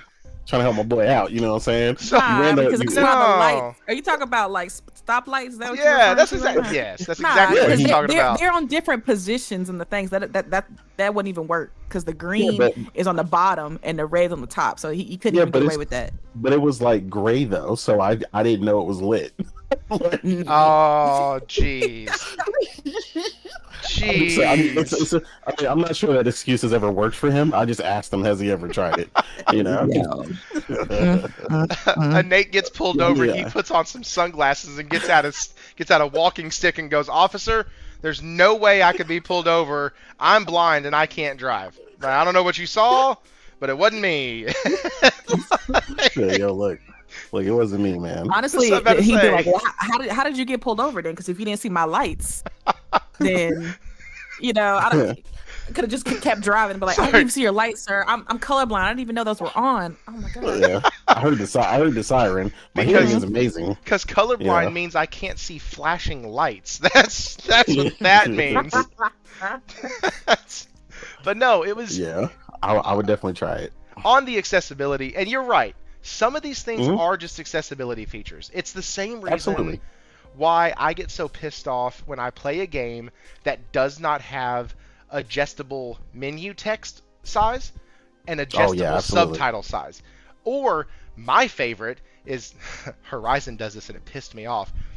They do adjustable subtitle size and even let you have the option to put a light gray background behind the subtitles so they stand out, because a lot of the scenes are in the sunlight and so you can't see the subtitles anyways. And so that was really cool. But for the menus, you can't adjust it. And it's super freaking annoying. Because I'm like, dude, please give me both. Stop giving me one or the other. Give me both. But that's just an accessibility feature. So I don't have to, like, squint. Or if it's late at night and I have to take my contacts out, I don't like wearing glasses. Yeah. So, like, is it a minor problem? Yes. Do I have contacts to solve that problem? Also, yes. But it is a feature that I look for. And the subtitles thing, I have played games that do not offer that at all. And it bothers me. Because I got so used to watching TV and playing video games with subtitles when my first kid was born. Because we were, for some reason, terrified we were going to wake him. And so I just listened to everything super low and read the subtitles. And so, yeah, it's accessibility versus, I think accessibility implies options. And a game that comes out that says, I don't really know of a game that comes out that says, hey, you press button X, put the controller down, and you don't have to do anything else. Yeah. I don't know if there's a game that does that right off the bat. I mean, if it is, none of us have played it. Right, and I think Hellblade 2 gets the closest to that. Hellblade 2 definitely gets real close to that. But even that, you're still interacting with the controller to some degree. And so, anyways, good conversation on this. Guys, chat, y'all were great during that. That was awesome. Waro said, I activated God mode and selected the like button. Hell yeah. Appreciate you, man. Okay, so now, meat, potatoes, things that we have not done for the past almost month on the show. We're going to discuss some actual news. So, we have a few things that happened today. The first one that we're going to discuss is Highguard. I did not touch this game. It was not something that appealed to me. If something says PvP on it, I'm pretty much done with it unless it's Battlefield 6 because no thanks. That's not my type of game. I tried a couple of them. Don't want it. Y'all can keep it. But there are people who have still been playing this title. You know, everybody knows who Henry is. He's been playing this. He's actually been really enjoying it.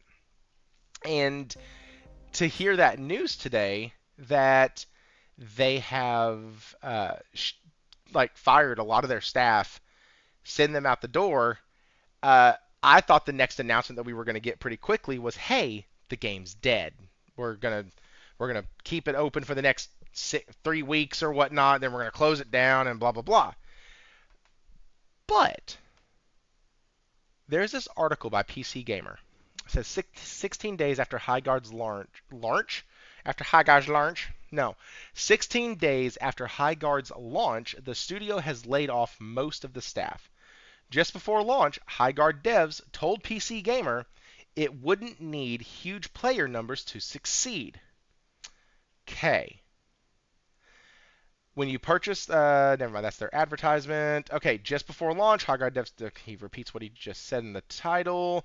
The initial word of the layoffs came from level designer Alex Grainer, who said in a message on LinkedIn, unfortunately, along with most of the team at Wildlight, I was laid off today. This one really stings, as there was a lot of unreleased content I was really looking forward to that I and others designed for Highguard. So, that is what made me think, hey, we're about to, because it went from reports to people tweeting to where we're at now, which I thought after people started tweeting and tweets like this that say, hey, we've designed these things, we were looking forward to them, all in past tense, like, oh, it's done. They know that the game is getting shut down. It's over. They're not getting anything else, which is what I think a lot of people jumped to. And then he goes on and says, the sudden layoffs seem to contradict the expectations for Highguard that led to that lead designer Mohammed Alvi expressed to PC Gamer in an interview shortly before launch. Honestly, we don't need player counts to be super huge in order to be successful, Alvi said at the time. We were really hoping for a core group, or what we're really hoping for is a core group of fans that love us, that will grow, that will allow us to grow. 2 weeks seems like this is now the writer. 2 weeks seems like an inadequate time for any game to find a core group of friends, in quotes. Even if Highguard's player numbers out of the gate have been weak for a free-to-play game, dropping from an initial 97,000 concurrent to peaks in the low thousands. In addition to Grainer's LinkedIn post, multiple other developers with full-time roles at the studio have showed that they are also looking for work. My position was impacted and all this other stuff. Come down a little bit. Today we made an incredibly difficult decision to part ways, blah, blah, blah. We're proud of the team, proud of the talent, whatever. Here we go. Here's the part that makes me. Here's the part that really got me. Today we made an incredibly difficult decision to part ways with a number of our team members while keeping a core group of developers to continue innovating on and supporting the game. So, what that tells me is that, hey, listen, they said at the beginning they didn't need a large group of players to keep this game going. That seems to be accurate. The game is going to keep going, but they did have some casualties along the way. So, to me, I read that and go, you know what? If they lower down the size, use some of the stuff that's been developed that was already planning on being released, see where it goes from here, and maybe then expand the team back, sounds like something they could do, or it's either that or the game is just going to die here in a week or two. So, Nate, I started with you last time, but Morgan is the high donor for the channel right now, so we are going to go ahead and start with her this time. That's right. Big And baller. well, I mean, you don't have a Steam Deck yet. You don't have a 4K OLED LG. What was that? Oh, damn. Nate, what was that Oh, shit you said you had? A 4K curved oh, OLED oh, wow. something something. This is heinous right now. Oh, She jeez. she did. I gotta say she did have the OLED first. She had the Oh, 4K OLED first, so she did have the TV. She beat me to it. She's got a CX. I got a C1. oh, dang. Okay. Yeah. So Morgan was just pocket watching. I get it. Morgan, what you, what do you think? Do you think that this is? Do you think they have a shot in hell, or do you think this is just gonna go the way of the dodo bird? I don't know, man. Like High Guard is such a weird like game in terms of like, what happened with it with the whole being the last game at the Game of the Year awards, for better or for worse, it definitely put a spotlight on the game. It had a good turnout like the first day because of it. They went quiet, guerrilla marketing. Didn't say anything until like the day before the game came out. And then I think they had at the highest point they had like 100 or 200,000 people as far as as Steam goes.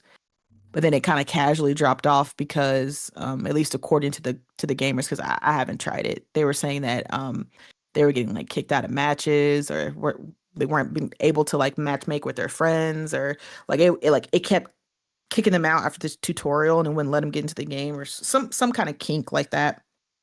And the people who did get in, they Pause. were just like, I mean, and the people who did get in, they were just like, it's straight, it's good, nothing exceptional. But I don't know. I felt kind of bad when I saw that the tweet earlier from the devs talking about, yeah, they've been, you know, kicked off, essentially laid off from the team. And it's been a lot of them. And then, the studio made their tweet saying, yeah, they had to unfortunately lay off a number of their developers. But then, like you, Thrifty, I was expecting them to be like, okay, we're kind of slowing down and we're gonna be, ending High Guard or something. But no, they were just like, we're basically down to a skeleton crew and we'll keep, I guess, High Guard going as long as they can. Do they have a chance? I mean, I don't know. I'm not really their fan base that they're looking at. I mean, Henry's playing it. Maybe he knows if there's a better chance. He likes it. I see him post it all the time. And Yeah, but maybe if there's my dude went to sleep. I tried to get him on tonight, but he went to bed. Oh. Yeah, maybe if there's a good handful of Henrys out there that really like the game, maybe they'll be okay. I mean, the mere fact that they haven't shut down, like you said, it makes me think that they do have a steady enough player base to at least keep the game going for now, right? And I did see either launched there the day before they launched it, their roadmap. And, it did look like a nice amount of content was going to be added at a good pace. It was like every month or every couple months that they were going to be adding new stuff. So hopefully it's good. Because I don't particularly like live service games, but I don't really like, I don't root for games to fail, or, I don't want to see games get canceled because that's just developers that are now out of a job, essentially. And one less game for people to play. So hopefully they'll be able to keep it together. But it kind of, I don't know, it just kind of looks exactly how people thought it was going to turn out, right? People were just like, oh, this game's going to be kind of dead in the water, it's over. And I have to wonder if is it dead in the water because it's actually a bad game, or it's just because people wanted it to be dead? Ooh, that is a topic we're going to cover later with regards to Horizon. Oh, okay. Because that is going to be... That's getting some smoke right now. That's getting some... It's almost to a critically insane level. The amount of... The hate that's getting... Yeah. The amount of space that Sony gets rent-free in people's heads is fucking wild. It's astounding, to be quite honest. But we're going to talk about that. I don't like Horizon Hunter's Gathering for one very specific reason. And like I said, it's one that I found out after the show. But, Nate, on this topic of High Guard, do you think they have a legitimate chance, not a snowball's chance in hell like I asked Morgan, do you think they have a legitimate chance to turn this thing around? Or is it like Morgan said, are we just, is the gamers wanted it to fail, so it failed? I mean, I think they've got enough player base to kind of keep it going with, you know, the team they have now. I think they kind of crunched the numbers, and that was kind of the message they put out. Um, you know, to maintain based off of what they got. I think they're gonna have to be really careful about the updates they put out. You know, keeping that player base engaged, keeping those guys coming back because, you know, honestly, they launched in a window with pretty much little to no competition. And, you know, a lot of their player base is about to be playing a lot of other games. So if you can't, you know, make Marathon people comes feel to like mind. they constantly, huh? Yep. I said Marathon comes to mind. Well, yeah, Marathon is coming, but you know, then you're contending with a bunch of single player titles. You're competing with, you know, Reanimal's about to come out. There's so many games that people are looking forward to that are literally about to drop that are going to take people away from your game one way or another. Um, you know, like you said, including Henry, right? You know, he likes the game, but he's super looking forward to Marathon. So if Marathon turns out to be a hit, you know, like we're hearing from some people in, you know, some of the closed beta and stuff, like what are they gonna do? You know, like you're also competing with, you know, all these other titles. You know, if they get updates, Mm-hmm. you know, what are you gonna do then, right? You know, you've got people playing, like you said, Battlefield. You've got people playing. There's a new I Helldivers can't. update coming that Josh and I know Nelson is excited about. Oh yeah, Nelson don't never quit Helldivers. So That like, man's Helldivers for life. I mean, you got, But that's you what know, I'm saying. Ace is Like, playing Arc Raiders right now. Just within our community, there's so many people playing different live service games, yeah, and it, it's a it. I'm not gonna say it's oversaturated because Marvel Rivals knocked that one out of the park. Like, let's just everybody, they including did. myself, who was saying, "Nah, man, that hero shooter crap, that's oversaturated." Yeah, Marvel I mean, don't Rivals get me came wrong. out. I still think Marvel Rivals looks stupid.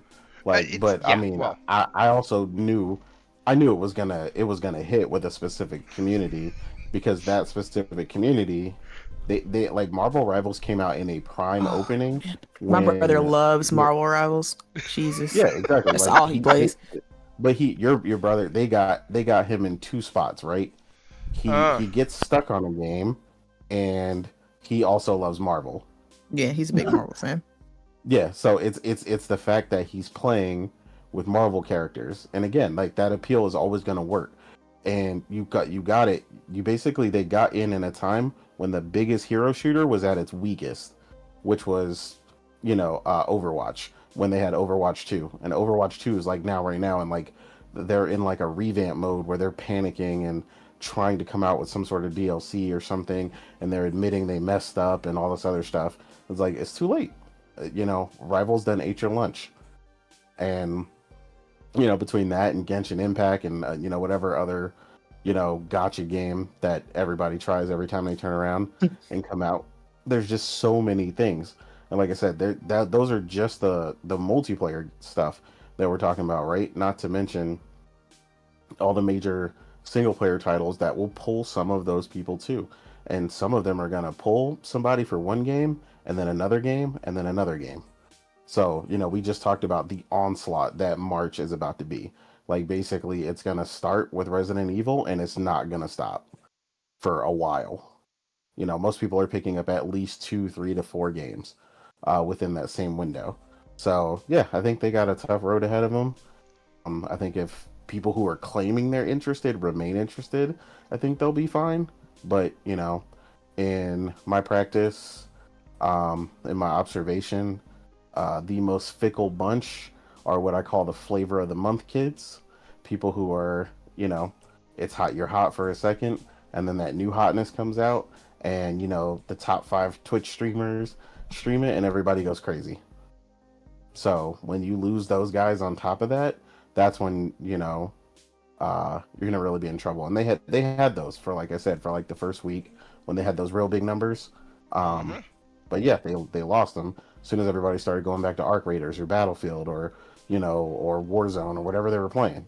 So again, like you might not say it's oversaturated, but I will. It's super oversaturated. Um, I'm not saying that's not to say just because something is oversaturated doesn't mean somebody can't come in and eat somebody else's lunch. But I'm just saying there's no new people that are going to show up to the party. Nobody new showing up. You're just getting someone to come to your party instead. So I think that's where their real trouble is. Plus, like I said, the other games that aren't even out yet that are coming, like it's an uphill battle. So I don't know. They seem like they ran the numbers. Hopefully they can do it, but they'll be doing it without me. I'll tell you that. You're like, I'm not messing with this. They're gonna have to do it without me. Not at all. Yeah, I'm not.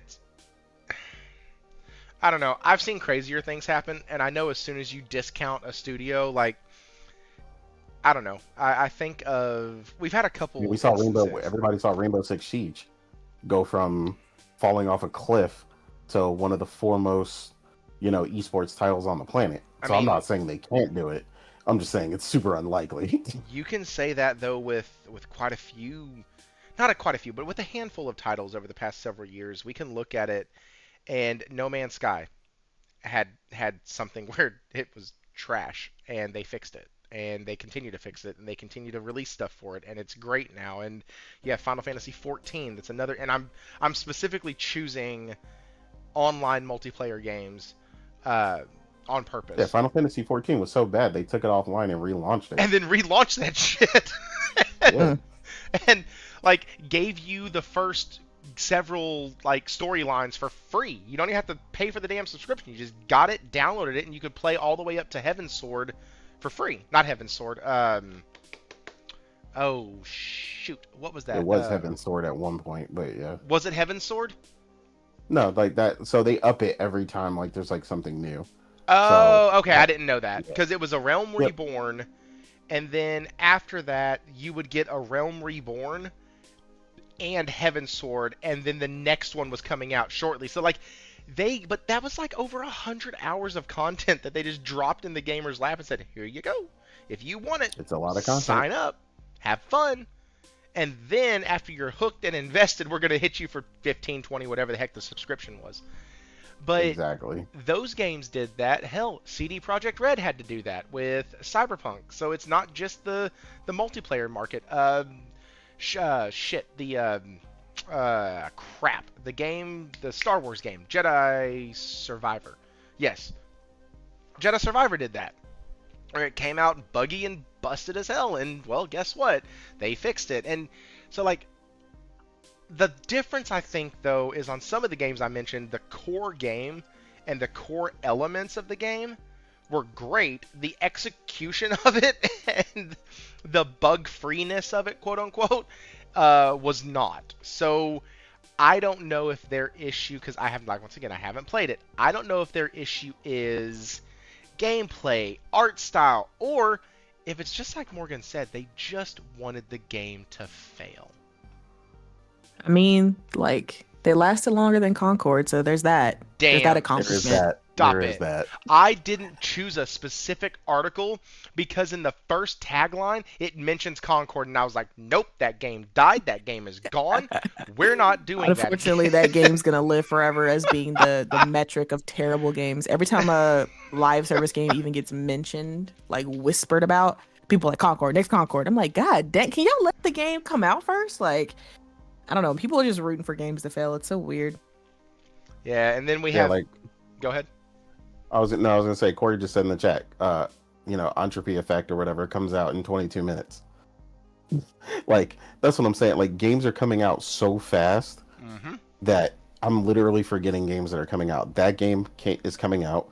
Romeo is a Dead Man just came out. Dude, people are saying that's really good. Yeah, people are saying that's good. And then, like, we were talking about Neo 3 is hitting. People are going crazy over that. Like, No Man's Sky just hit us with another update. You know what I'm saying? That whole studio, they just don't know how to quit. The Alters had an update. Digimon Time Strangers had a big update, and it's coming to the Switch too, and it's getting a 60 FPS patch on all consoles. Grand Blue Fantasy is about to, like, I mean, like the list goes on, bro. Like it is literally, countless the amount of things you could be doing, and that's why I said these companies have to compete for your time. And I mean that it's rough out here. I For love me. that. There's a lot of different things. Next time I see somebody playing a game so Nelson, whenever he sees me playing the game that he just doesn't like, he'll message me on PlayStation and go, Thrifty, are you really playing blah blah blah? Like the last one he did was when I was playing Lego Horizon. Yeah. And he literally messages go, "Are you really playing that?" And like, yeah. So it's pretty funny when that kind of crap happens. Like, hey, Absolutely. what you're not playing that, are you? Let me help you. just let me help. But Now I don't know if I'm gonna make it back, but it's right. coffee time. Oh, So, yep. yeah. Hey, listen, you go get your woman some coffee. Yeah, she yelling from the other room. And then I'm Morgan gonna and I tell can her just talk we're bad about you from here on. So that's okay. I'm gonna put my earbud in. I got you. all right. All right, So man. thanks, Later. man. I appreciate you coming on, dude. Go check out Innate on the Autoplayer podcast. That's also where you can find Morgan. Also, you can check Innate out online at The Real Innate. Go check him out. Good dude. Okay, so now that cheater's out of here, we can stop talking about the bullshit. Yeah, hell yeah. All right, so I need to be true to the thumbnail, and I'm excited. Tomorrow we have a state of play. The only thing I'm pissed off about this state of play is last year I had the lucky privilege of getting several game shows on Wednesday and like before the live stream, and now I have to wait until after the live stream to get all these dang shows. So with that being said though, tomorrow night Josh and I, as long as work cooperates with me, Josh and I will be here discussing kind of a recap of the state of play. So that's going to be a lot of fun. But Morgan, you have your pulse on gaming a lot. You have a lot of games that I know you're looking forward to. Tomorrow, we have a state of play where, my goodness, everything is supposed to be there. It's going to change gaming forever. It's the way some people have been talking about it. I'm honestly expecting a 15-minute breakdown of Marathon, a 15-minute breakdown of Saros, and about 30 minutes of trailers. That's about what I think we're gonna get. Just because that's how I feel. We might get a movie trailer for something. We might get a Twisted Metal Season 3 trailer because that has been renewed. So I mean, there's things that we could be getting. But I think it's going to be I think the reason for the length, rather, is because they have two games coming out that they're going to try to push. I think that they're going to try to push Marathon. I think they're going to try to push Saros, which, funny enough, those are two totally different audiences, and so I think it kind of works. Like, you have a full-on multiplayer game, and then you have a mostly narrative, or mostly single-player-driven title with co-op elements built in. They're different. And so, I always like to do this before a show. If you could have one of the most wildest damn things come out tomorrow that could possibly be in the realm if all the planets align and Mercury's in retrograde and all that other shit, what would it be? What would that one, like, unicorn be? I got lucky last year with Ace Combat 8 because it showed up. What about you? You're just saying one game?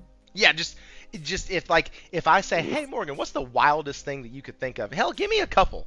We're here for the next few minutes. Wildest thing I can think of. Bloodborne at 60 FPS. So we're already. Oh man, I don't know what the issue is with that with PlayStation. That's like an instant gold mine. Why that's not being done, I still have no idea. Shoot. Wild card. It's like GTA 6 is obviously already announced. It's already, the marketing is starting for that in like the summer. I can't say that. wild card. I would love to see whatever the hell Corey's working on.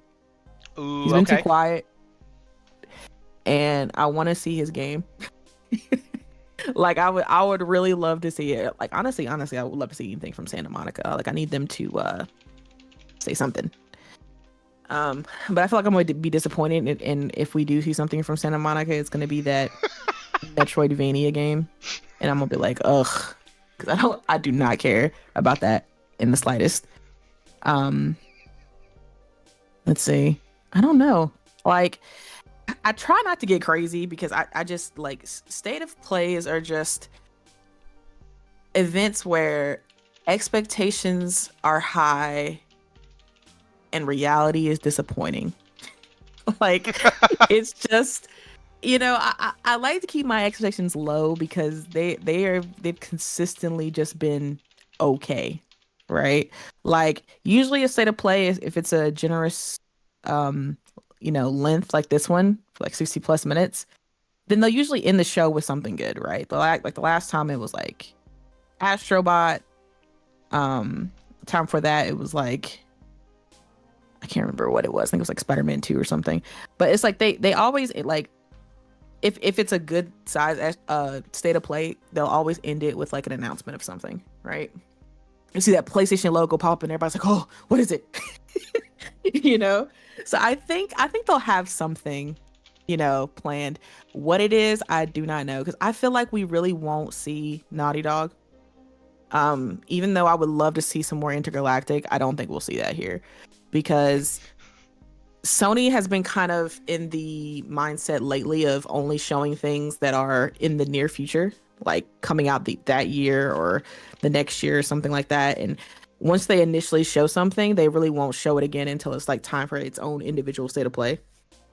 So it's like the reason I feel like they showed Intergalactic in the first place is because people were feeling some type of way about the multiplayer being canceled. And so they wanted to show that, hey, Naughty Dog's working on something. Don't worry, they still have a game in production. You're not gonna have to wait until PS6 to get a new Naughty Dog game or whatever, that kind of thing. They just want to kind of reassure people. And then maybe Sony Bend will show up because they had their multiplayer game canceled. What the year before? What was it? 2024 or 2025? I can't remember. I want to see Little Devil Inside. Where the hell is that game? Like I've been asking for that game since they initially showed it off in like 2022, and then it had its own state of play in 2024, like its own dedicated state of play in 2024, and then we haven't heard anything since. Like it's just been ghost, and I've been asking for that game every single fucking year, but that's just me. It looks so good. And they show me something great, and then they just always it's just like a little toy mouse in front of a cat. Like they just show me something great and they take it away. That's just how PlayStation is, man. And where the fuck is the KOTOR remake? Where's that? Oh, I want that. oh. I want to see that. I know that the IP exchanged developers, like when PlayStation went to go see how it was going, they didn't like what they saw. That shit got put on ice. Yeah, they took it away from one. I can't remember who it was. I think it was Saber Interactive, and then gave it to like Embracer or something. They gave it to another studio, and I don't know as far as who is in charge of the IP anymore. Like, I don't know if it's still kind of a timed exclusive thing for PlayStation or if it's just Aspire. They just kind of gave it to somebody else or something, So I don't know what's going on with that. I want to see that because I never got to play the original back in the day, so I would love to play this remake. But again, the toy mouse and the cat, they show you something that never mind. So I don't know what the hell's going on with that. I want to see that I would like to see that.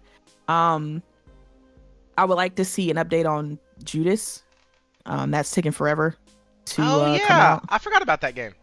Yeah, I know. Everybody's forgetting about it because they've been so quiet. And I'm like, okay, cool. I don't mind quiet, but just let us know you're alive. Put show me the pulse. Just let me know you're here. That's it. Yeah, just let me know you're here. That's all. That's all. Yeah, I would like to see an update from them. But yeah, I kind of agree with what you're kind of saying. Like, like again, I'm naming all these games, but in the reality of the situation is this is about to be like 3 or 4 live service games up in there. Yep. You know, they're probably going. God knows they might end up showing fair games. God help them if they do, God, because it's gonna get rammed all over Twitter. Like it's gonna be bad. Like if they show fair games, like terrible. That's gonna be the entire conversation, is just how terrible fair games is. It's gonna be like another 10, 15, maybe 20 minutes of like gotcha games that nobody asked for, right? That PlayStation's like, oh, I'm excited. Oh, hang on. I think I have a hot one now. Hang on. Okay. PlayStation 5 update for. Hang on. PSSR? No. Oh. No. I think they might do I think Mark Cerny might show up on there and tell us about PSSR too. They are going to have a trailer tomorrow. Y'all can peg this and put it on a freaking calendar. They are going to have a trailer tomorrow for Genshin Impact, because Genshin Impact is getting a full PS5 update and ending support on April 8th. So, I think they're going to actually give a full PS5 update, done, everything. Here's the new content. When you swap over, you get this and that. I fully think that that's going to happen, because Genshin Impact is pretty freaking massive on the PS5, and it is. They are cutting support for the 4 in April. So, like, I think that actually would make a lot. You mentioned gotcha games, and it like popped in my head, like, oh shit! I'm telling you, it's gonna be a bunch of them. You know what would be really cool if we got the Final Fantasy VII Part 3 announcement. Don't. I am trying. They did say that they were close to being done.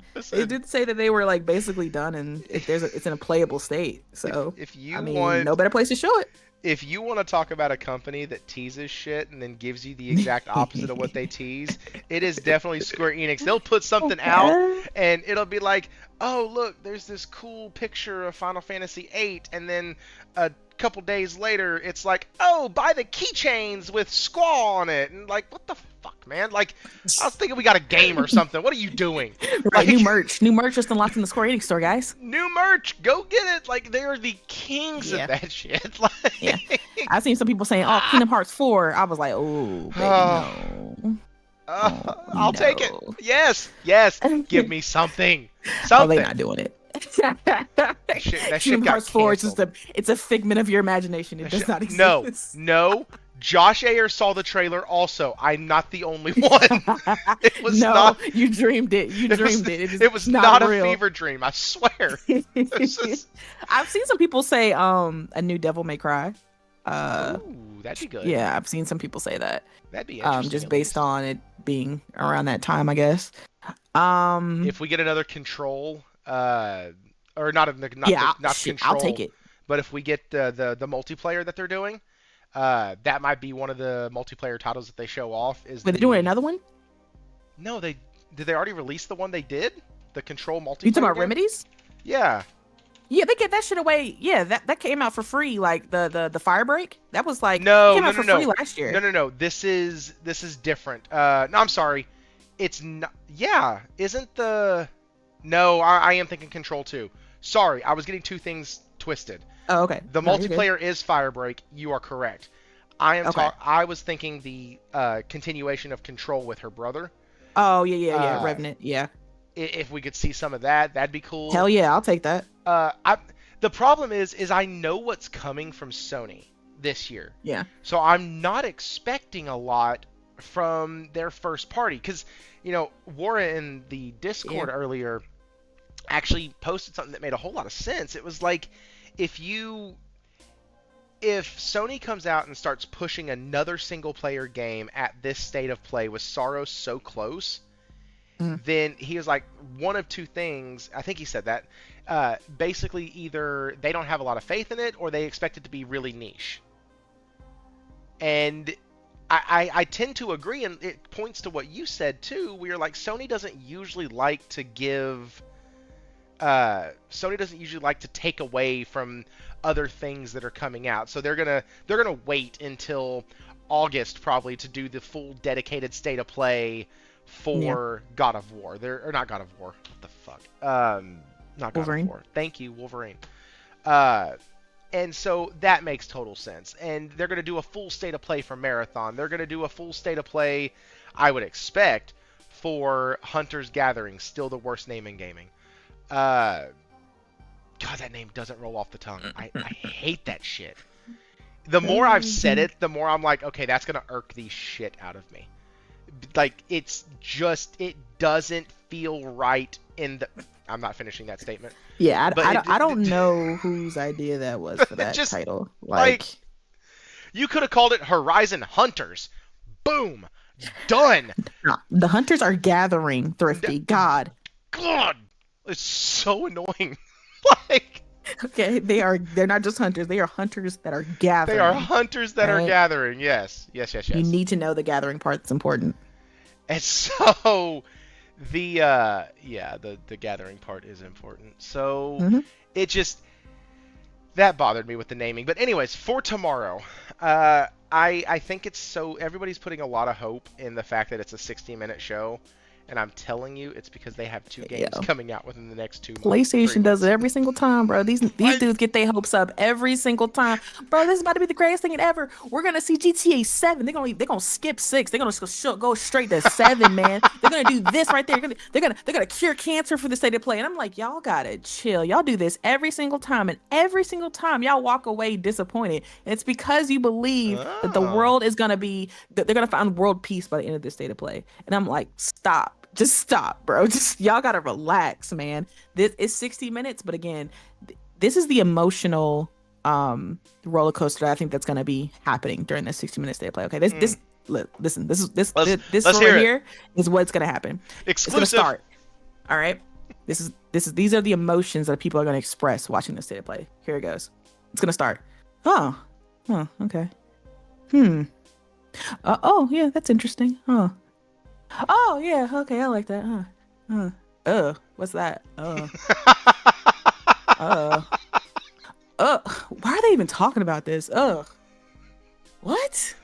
That could have been a Twitter post. Yeah. And then it's gonna end. It's gonna end, and people are like, oh, shit, okay. That's gonna be the one exciting thing. The end. Oh, okay, yay, okay. And then, but at the end of the day, it's gonna be a fucking C at best. Okay. Yeah. I just need people to prepare for that. It's gonna be average. It's gonna be very average. And I don't want people going in thinking you're gonna see every single wish and fantasy that you have for PlayStation is gonna be answered with this state of play. Now, let's say they do. Let's say they do a spectacular one. If you go in with low expectations, you're just gonna walk away so fucking happy. You're gonna be like, oh my God, it was fantastic. But if you go in there expecting the world, and PlayStation gives you maybe 1 or 2 games in there that you actually look forward to, sure, you're gonna be pissed off. Okay, just go in there low, like I do. Okay, I'm probably gonna walk away being like, "Damn, I wasted 60 minutes today. That's unfortunate." So here's the fact too. If it's a great show, Josh and I are gonna sit and talk about that thing for a couple hours.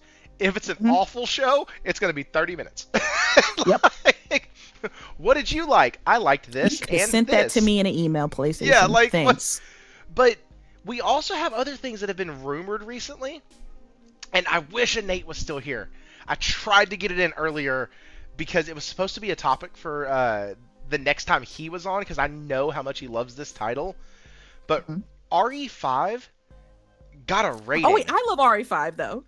Do you Me really? and him yes, we have been both asking for freaking RE5. They keep dancing around it, and I want it.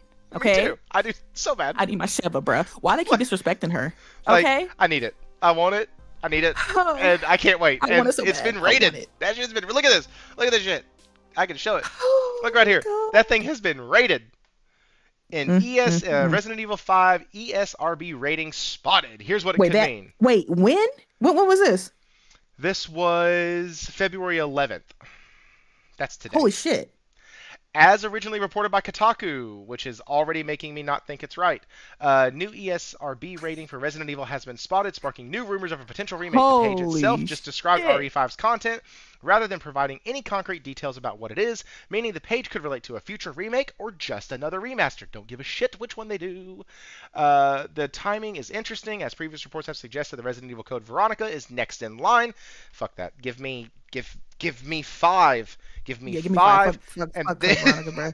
oh, don't say that. We have RE No. fans in the chat, and I don't And want listen, I love y'all, but respectfully move. Just, yes, get out the way. I will play this. Give me some co-op with it. Let's Oh God, yes. go. Let me get the co-op. I Let's need it, man. go. I need it so bad. Yes. I would be yes. so excited. Like, let's do it. Oh, I will go through every single I shanty will town. literally cry. I will Like- fucking cry when they announce this shit. I'm literally gonna go. Like I hope I'm in either your podcast or ours. I'll be balling. I'm legit gonna cry. Listen, it's one of the games that I'm like, you know what? If that shows up this year, I wouldn't be upset. Like, that No. right there could be the game that makes me go, what the hell? You know, the one you were talking about. And Mhm. I think that alone would probably bump up the score for the show for me. If they're like, Yeah. guys, look at what we Yeah. did. Oh, They're- it would. I wouldn't care. PlayStation can be like, bro, we're done. I'm like, oh, bro, I don't care. I got Resident Evil 5. I got what I wanted before y'all left. I got what Okay, I bye. fucking wanted. Oh, the only reason I think they wouldn't is because, Requiem is literally right around the corner. So they probably wouldn't want to steal any kind of juice from Requiem. So, What if they... You know. Okay, hang on. Let me read this from Hero. Because Hero said something before about something he's looking forward to. He said, I hope Sony's Santa Monica Studios' next game is about the Acer Veneer War in pseudo prequel on Odin's rise to power, Kratos' fall into their mythology at the end credits. That'd be kind of fun. Give okay, Kratos... going back. Well, and I'm actually not opposed to staying in the same world, but getting different characters. Yeah. Okay. So, like, what I said on y'all's show still rings true. I am super glad that they're not using Aloy outside of some stuff that looks like in the beginning of, God, I'm not saying it, Horizon Hunters. It You really say that, Gathering. You say it. It really fucks with my brain. It really does. It really bothers me. It's damn near clinical. I'm not even kidding, guys. I have a few things about me. I have a couple of the isms, and that really bothers the shit out of me. The way words sound really fucks with me. Okay, so anyways, what if it got rated because in an effort to push RE9, they gave it as a pre-order bonus? Bruh. Or a bundle pack. Don't even do that, man. Like, Don't even do that. Well, we've seen it You with know how quickly- Ubisoft has done that shit. Ubisoft has Do done you it. understand how quickly money would be leaving my account if that was the case? Like, they couldn't even finish the sentence. Like, pre-orders a lot. I'm already there. I'm already pre-ordered, bro. The super deluxe edition, whatever. Like, I got the statue, all that shit. Like, bro, I already got it. It's done. Like, just give it to me.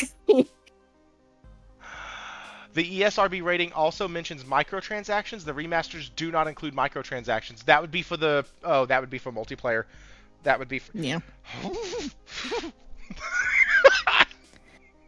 I get Oh, giddy as man. shit about video games, guys. Like, oh, that's I need cool. it. I need it. Oh, that would be so awesome. So yeah, I wanted Nate to be here for that because I wanted to hear him go off also.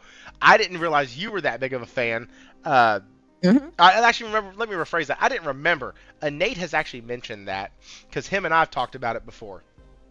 Because Oh, okay. I feel like anytime I talk about Resident Evil 5, even if it's not true, I feel like I have to have somebody of a different shade in here with me helping me defend myself because I'm like, I love the game. It's not about racism. Leave me alone. You're racist. Dude, it's no, I not. swear It's to God, not. I'm not. Like, It's not. I don't care what anybody says. they I are don't give a fuck. zombified Africans. Listen, I can't fix we're in Africa. that. I don't know what to tell you. Like, What do you want from me? it'd be a zombie named Todd. What? Like, what are we doing? Like, come on, man. Like, I don't care about none of that. Okay, just give me the fucking game, bro. I don't give a shit. Oh. It's it's almost like when folks were on the other side of the coin when they talked about FF16 before it released.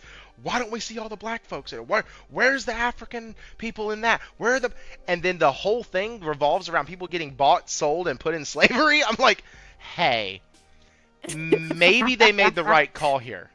Maybe they did the right thing for the right reason. I wouldn't even think about that when I even played that game, bro. Some people's thought process is hilarious. I'm just like, dude, so is the game good or not? I am on more of the conservative side of things, and so that I get the opposite wing nuts that you get. Oh, okay. So I see. I get all the right wing nuts, and it's really funny because those are the ones who are like, man, that game is, and I can't believe they didn't put it in there. What about equality? What about this? What about that? And I'm like, guys, listen, hang on. Maybe, just maybe, they knew what they were doing, and a game about buying and selling people to do your bidding and using them as toys for whatever you want, literally whatever you want, maybe they didn't want to put a black person in that position because it might be attributed to cultural insensitivity, and then what kind of firestorm would you have had? Maybe they made the smart decision. And I never heard another word. It's a DEI, man. Fuck all that. I never heard another word about it after the game was released, after like the first week. Like, listen, we all understand now why they left a lot of the black people out of that game. And the ones that were in the game had no powers, nothing to do with anything. They was just going along to get along. They was just there. And so, like, it was crazy. Okay, so let's go to the chat real quick, see what we are saying over here, and then my boy Clive. That game sucked. I need something from Square Enix. Okay, I really do. We're gonna get the FF Part 3. I'm telling you right now, that remake. If we get FF, my shot in the dark, my wild prediction is not as wild as it was for Jeff Keighley's show. Which was Ace Combat 8, which I nailed on accident. Yeah, didn't think I had a snowball's chance in hell on that one, and I got it. You say you manifested that. Listen, because Will was on that show. The next day during the State of Play, all of a sudden my phone is blowing up, and it's Will texting me 8, 8, 8, 8, and I'm like, what the fuck is this for? Because I wasn't able to watch it live. Did it, bro. I was at work. And then he sent the trailer, and I was like, you're shitting me. So it was. Look, your powers might work. Say what you what you want. So I have said since the PSVR 2 got released that the only way I'm getting a PSVR 2 is if Ace Combat 8 comes with a PSVR 2 mode. It would not surprise me at all if we get the reveal of Ace Combat 8 VR. I just well, if you do, I'm hitting 888 in your chat. Just know that. Because I feel it's not even that wild. But they have not mentioned anything about it. They didn't even say that they were working on it in any of the press junkets. Did 7 get one? 7 had a VR mode, yeah. Had several, like okay. 5 to 8 missions, I think. Okay. And but I've always wondered what they could do with the amount of talent that they have and the amount of care that they put into. These are like racing. Ace Combat for me is what like Gran Turismo is for racing people. Like, right. I love the way that they take their photos, the way that they go out and meet with people from Lockheed Martin and Boeing, and they actually like go to these places. They get military people to take them around and like tell them certain things about the plane so they know how they're supposed to hit. Like, they do a ton of stuff for these titles.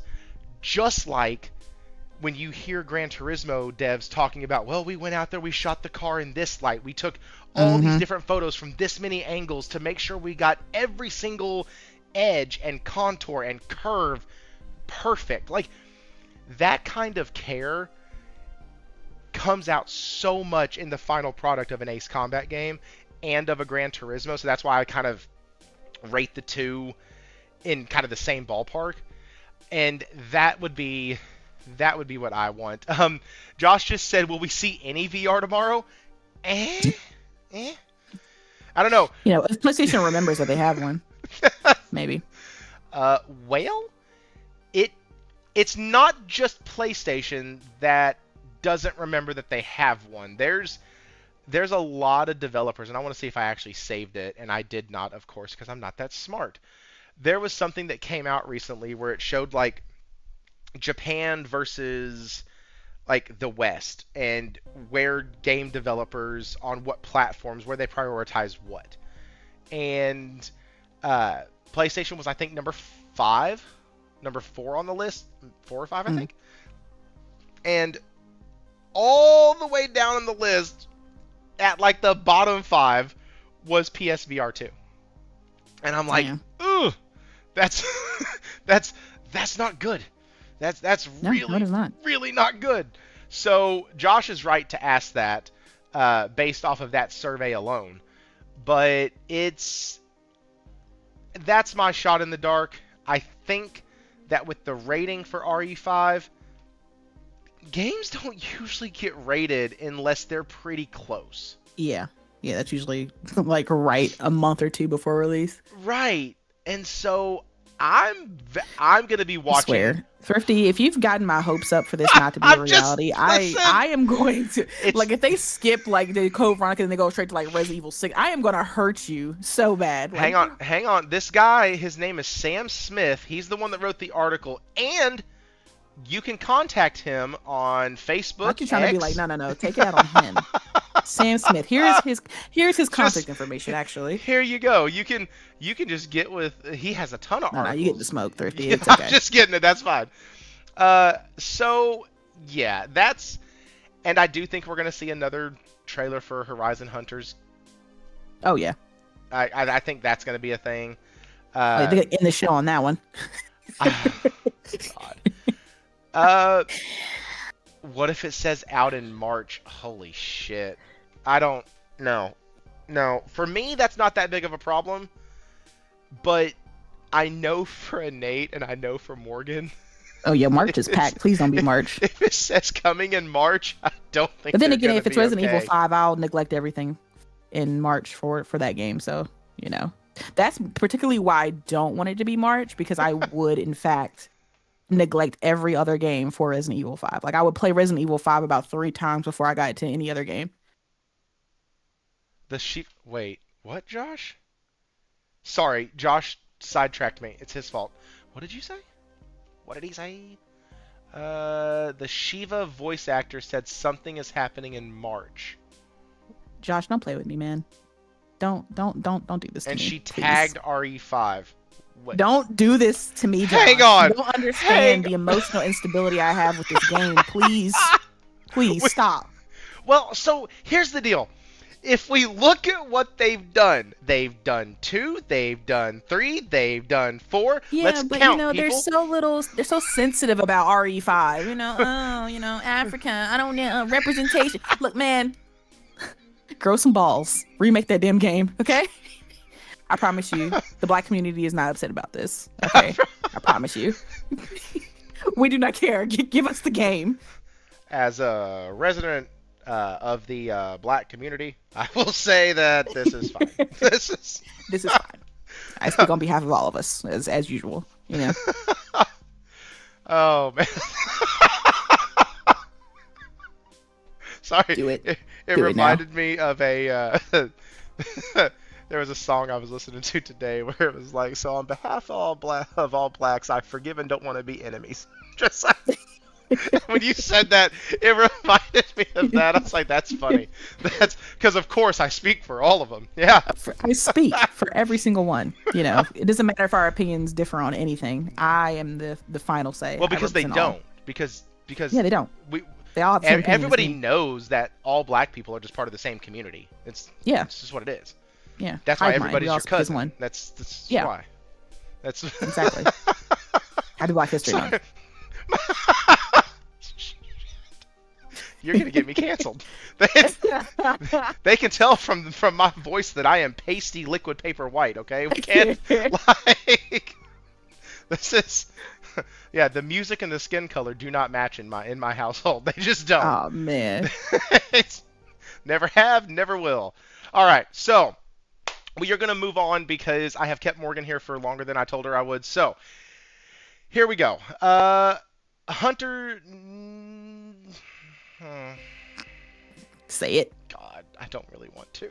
Say the entire name. Oh, it hurts so bad. It really does. It's not good. Okay, so here's the deal. The internet has not been kind to Horizon Hunters Gathering. They were not kind when they named it. Here are the... So this is where I had the screen while I was setting up everything on my other screen. And I started staring at this picture. And the first thought that came to my mind was, for me at least, would I give a rat's ass about this game if all you showed me was this landing picture? Because we've talked about it many times before. Back in the day when you used to go into Blockbuster, or even when you used to go into a video game store at all, like a Video and Tan or whatever, there weren't a lot of things for us to go to. You might be able to have a PlayStation Magazine or a Nintendo Power or something like that, or maybe Game Informer for some people. Like, outside of that, though, there wasn't a lot to bring you into a game. There wasn't the internet. You couldn't do that. So it was word of mouth and a couple magazines.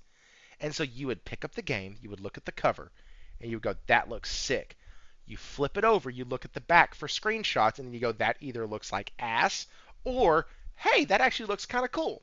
And you would take it home based a lot of times off of how it looked on the cover art. Which, by the way, let me say this. Don't do that with PlayStation 1 games, because the cover art very rarely matched what you were actually getting.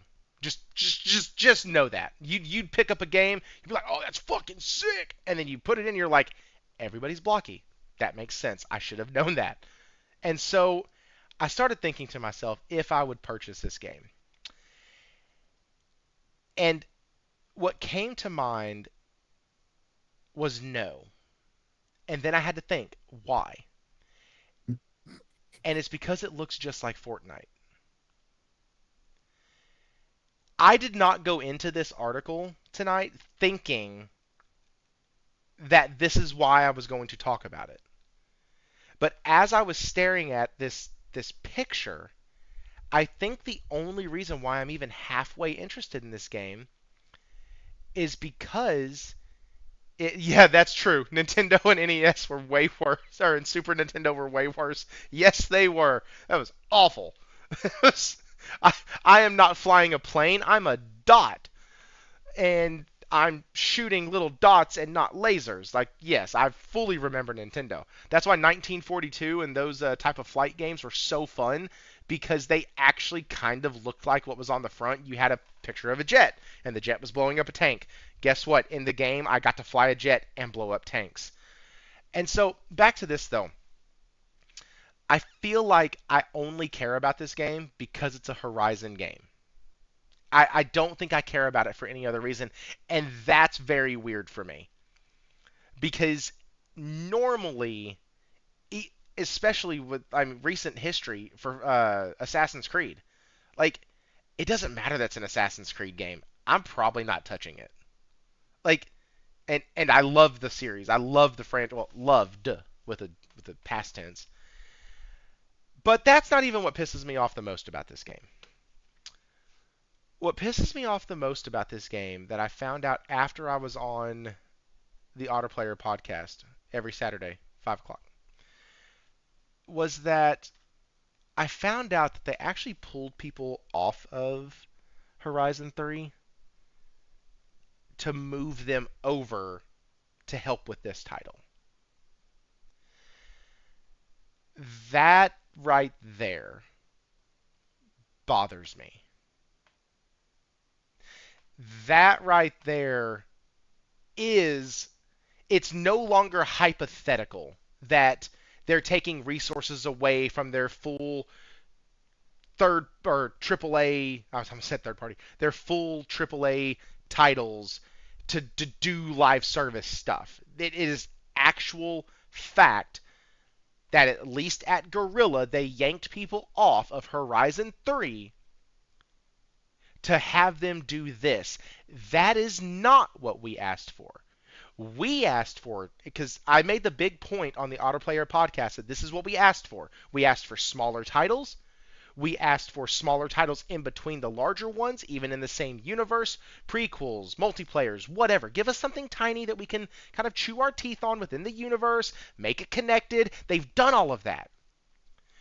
But it was always on the pretense that you don't take away from your third or from your AAA game. You have a studio over here, or a section of your studio that's working on it, and that section then funnels into the AAA game as they finish working on this title. Not, hey, we're going to start working on this title, and then we're going to yank you from the AAA title to come over here and work on this one. That part is what bothers me the most, and I think that's the part that the PlayStation gamer actually has a leg to stand on, because that's not what most of us asked for. And that's the thing that really just chaps my hide. That and the name. But the name, as long as I'm not talking about the game, doesn't really bother me. Is in pre-production. They don't need the. Yes, that is an if. I don't know that, Josh, and I also know that, and that's not true because I can't say that because I'm not a developer. I would assume that many hands make light work, but I've also heard of studios, especially Expedition 33, Sandfall Interactive said, hey, we don't want a big studio because then it takes forever to get shit done. Like, we want to keep it small, we want to be agile, we want to be flexible, we're not looking to expand, we just want to take the millions of dollars we made and pour it into a new game and work on it the way we want to. And so, yeah, I caught myself, Hero. I really did. And I remember Logic being on and talking about that as well. That many hands actually make it more complicated when it comes to developing software and stuff like that. So, now, yes, Josh, I see that, and that is definitely an if. And make no mistake, I'm still going to play the beta, and if the gameplay is good, I still might buy the game. But, like, just the way they're going about it, it really does hurt a little bit when I'm like, man, now I'm going to have to wait. In my mind, I am going to have to wait longer now for this to happen. Morgan, I know you talked about this game a little bit on the Autoplayer podcast. Once again, 5 o'clock Saturdays. But what do you think about what I've said? Because I'm kind of a little pissed off that I was ready to give this game the benefit of the doubt. I was ready to go into it with at least an open mind. I'll play a free beta and see if the game gets me. Like, that's no problem. Hell, I've bought games because of demos before. Like, I bought WWE 2K25 because I played the demo. And it was fun as hell. And I was like, you know what? I haven't played a wrestling game in a while. This was fun. And I purchased it. Like, Thritsy is getting to Diablo Immortal flashbacks. I played that game for all of 5 hours and said, hell no. I got through the opening, and I said, oh, this is just microtransaction nonsense. All right, cool. I'm out. Anyways, I asked Morgan a question. I didn't give her a chance to answer. That's me being an ass. Sorry about that. Go ahead with what your take is on this. I don't know, cause yeah, like you said, if devs had to come off of it, like if they are actually in production of Horizon 3, cause I don't know what phase of production they are with when it comes to whatever they end up calling the next Horizon, sequel. Excuse me. Yeah, I would be a little upset about this. Yeah, I'm not gonna lie. Because it at the end of the day, it does push back the game, slightly. Even if it's a month or two, we don't know, right? Or maybe it's a year. And I think it'll hurt even more if this game doesn't succeed. because that then it'll be a game that caused Horizon to be pushed back and then ultimately failed. So what was the point? Right. Right. Yeah, but as far as trying it, I'm the same with you. Like I am going to try it. Like I signed up for the play test, so I have to wait to see if they, reply back and if I get in. It does look, partially good, but like you, I'm interested in it because I'm interested in the Horizon IP. And they did say that, this is lore accurate. This is canon to the Horizon universe, and there will be story bits in this game. So I'm interested to see like what part of the story that they're going to be talking about. Like, is this like after 2? Is this something between 1 and 2? Is this something, like where does this take place in I thought the it was Horizon supposed to take universe? place after Burning Shores. Oh, okay. Yeah, I didn't know if they disclosed that or not. Yeah, but I'm looking forward to see what the story is that they're going to be telling. Because I do enjoy, PvE games that especially that give like a good story. So they said they're going to be doing like, stories like frequently in this game. So that's something that I'm looking forward to experiencing for this game. But again, I hope it does well simply for the fact that I hope this was not a waste of Gorilla's time.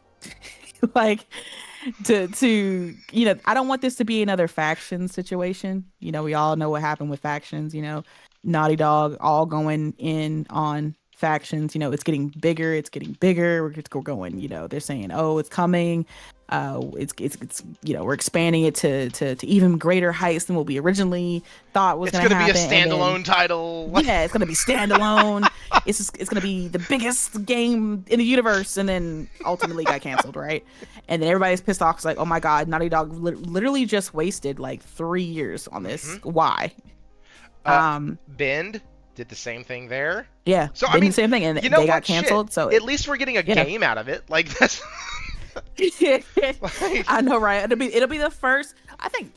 Yeah, will this be like the first as far as their their A-team studios to actually deliver on a live service game? Yes, this is also, if I'm not mistaken, and I've asked a few people, and everything online has kind of I haven't been able to get a conclusive answer, but I think this is the first Sony first-party game not named MLB, and I don't even think MLB has it. I'm not sure if it does.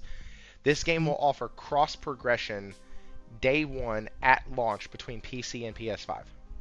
Oh, okay. That's kind of crazy to me. Yeah. But that's interesting. I also find it interesting for the reason that we all know how people have bought multiple copies of games just to make sure in their mind they think doing that is going to somehow make the devs, hey, we get a sequel now because I bought 4 copies of it. I did my part. And like, so at least now if you do that, you at least get to play it in both places. Your saves carry over. Your saves carry over. I guess that's one thing. But yeah, it's really sad because again, Concord kind of set the tone for how people perceive Sony's live service games. Like anytime Sony releases a live service game, it's all, oh my god, this is Concord 2. Oh my god, this is Concord 3. Oh my god, this is Concord 4. Like that's literally the sentiment anytime I've seen Sony put out any kind of feelers for a live service game. And it's like people yes, Rachie, it is. People refuse to give it any kind of like leeway, any kind of chance, no nothing. Like they said, hey, we're doing a free play test. People were like, nah, fuck that. This game is trash. I've never really thought of that. Every game that comes out after is going to suffer from the Concord curse because the problem is until you show something else, but at the same time, what else are you going to show? Concord had good gameplay, had good graphics, it was stable, it ran well, the gunplay was good. Like, if you want somebody's opinion who actually played it, go check out Henry Heck's channel. He played the shit out of that game and loved it. He thought it was a great game. There was some stuff they could have done different, he said. There were some improvements they could have made. But the core of the game, he really, really enjoyed. And I never even got a chance to grab it or play it because it was gone in a week and a half. And so Yep. it's the whole thing of what you said earlier. Is it going to fail because it is a fundamentally bad game? Mm-hmm. Or is it going to fail because people just want it to fail? I don't think it matters either way. It's just a fun talking thing. Yeah. Because if it fails, it fails. So, like, understood at the end of the day, some of these conversations that we have on here don't matter at all. But it's also a show about giving our opinions. So, there you go. Mm-hmm. That's kind of why we're here. I think it is bad character design, Hero, but also I don't know the amount of bandwidth it would take to make a game look like Horizon Forbidden West and have a 3-player multiplayer function with the dinosaurs that are so detailed, where every plate moves, every hydraulic pump has a lift, every single part of the machine can be broken down and taken apart and fly off. Like, there is a lot of shit that happens even in just one fight in Horizon Forbidden West. Like, there's a lot of stuff going on the screen at one time. Yeah, I mean, I don't mind the art style, but yeah, and you know, they explained that, you know, why they chose the art style they did. You know, it's a lot easier, and for the type of movements that they want the character to do in this game, you know, they need something that's, you know, going to be able to actually move fluid, you know, more fluid, almost anime like. You know, you can't really get that with the more realistic, grounded look that Horizon has. So I think that's why they kind of chose this art style, which I'm fine with. That's fine. I thought it looked pretty good. Like, as far as like the look of it, I think it looked good. Again, but at the end of the day, it's gonna matter how it plays. That's literally how it goes. But the question is, are people gonna give it a chance? Because when I looked at YouTube, the last time I looked, and which was like, I think the day it came out, or the day they announced it, or the day after, it was like a 33,000 like to like 90,000 dislike ratio. Like, it was insane. Oh, it's really bad. Like, I was like, oh my God. Like, people were just like immediately, who asked for this? Who wants this? Blah, blah, blah, blah. But I'm like, but y'all are also the same people who shit on Horizon, like, daily on Twitter. So it's like, even if they had, let's say they announced Horizon 3, they would still be mad.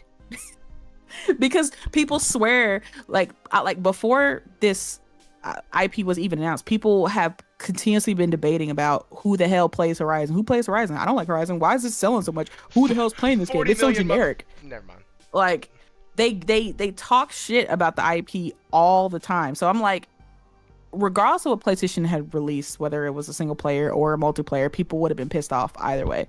Sure. Because they would have been like, who the hell's asking for Horizon 3? Like, Horizon 2 is so fucking boring. I'm just like, all right, I mean, that's cool. That's your opinion, I guess.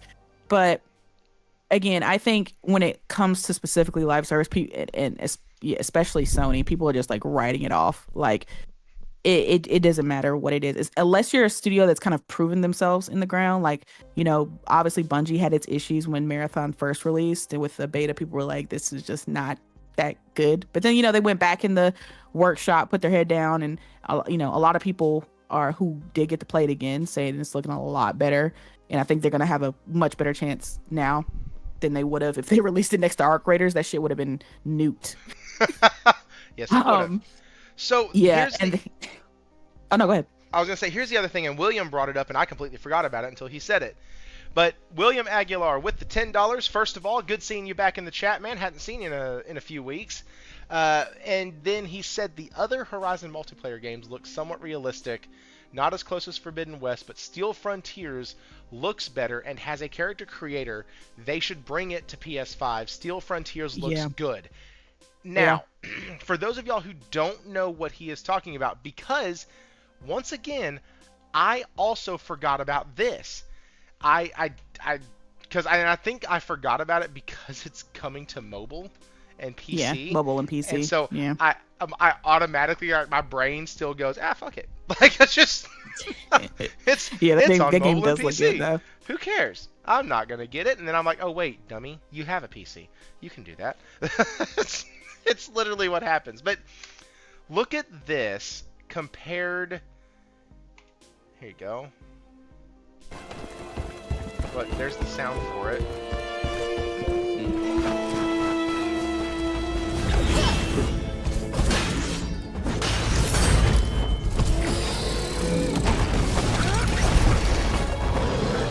Like, this thing looks pretty dang good. And I'm sorry for the sound, guys. Let me turn that down. That's pretty high. This thing looks good. This thing looks like Zero Dawn to me. Like, it doesn't look like her Forbidden West, but it definitely looks like Zero Dawn. And it, why? You're telling me a mobile device can play a game better than my PS5? Like, Yeah, it was interesting to see that this wasn't initially, because I think they said they're going to look into bringing it to PS5, but it was weird that they didn't. I was like, why was that never an option though? yeah, these are PlayStation assets. Why? Like, it's not like Lego where they made their own assets for the game and all that, and they just use kind of the characters as like models and stuff. Yeah. This shit is Horizon. This is the game that I'm currently working through right. This is Horizon. And so it's not this they have such a good IP on their hands, and it feels like they're doing all the wrong things with it. Which I'm not used to saying about PlayStation. Like, that's... But lately, I felt like, Naughty Dog did the wrong things with The Last of Us. I know the games have sold, the remasters, remakes, remakesters, they've all sold. I get it. Mixters. Is Yeah. that calling that? Listen, we've tried to get it to catch on twice now. This will be the third time. It's we've tried, but like that game looks gorgeous, and the fact that we don't have that as an option on the PS5, where like the platform where the series got its start and where it was exclusively made for it, seems a bit fucked up. Like, and then the thing that you give us looks like it was animated using Fortnite models, and that's, I don't know, that bothers me a lot. Now that I'm looking at this trailer, it really bothers me because this trailer looks really good, and we're in a position where we're not getting that title, and at least not right now. Then they're gonna quote unquote look into it. Like, what's to look into? You're using a PlayStation IP and it needs to come to my PlayStation. That doesn't sound like it needs to have anything looked into it. See, I think the reason they initially released this for PC and mobile is because this is the type of game that steers for that audience, because this is a free to play game made by Insoft that's going to have probably tons of monetization, right? Something along a Genshin Impact type of thing. And it took Genshin a while to come to PlayStation 2 because they were like, oh, y'all want this type of shit? Like, oh, okay. Like, I just think they didn't think people would want something that kind of is gacha like on console. Those tend to not do very well on console, so I think they just were just aiming to kind of make this their mobile, trying to get people into the Horizon IP on like mobile, trying to make it take off there. Kind of like they have like the Call of Duty for mobile and the Gears for mobile and shit like that. I think that was kind of the aim. I don't think they expected the feedback of people wanting it on the PS5. They were like, oh, y'all do? Okay, I mean, we'll ask, sure. But I think the reason they're more realistic on this is because of the type of game it is. It's not like the same as Hunter's Gathering, where it's more of the 3-on-3 style thing, or three on the dino whatever things.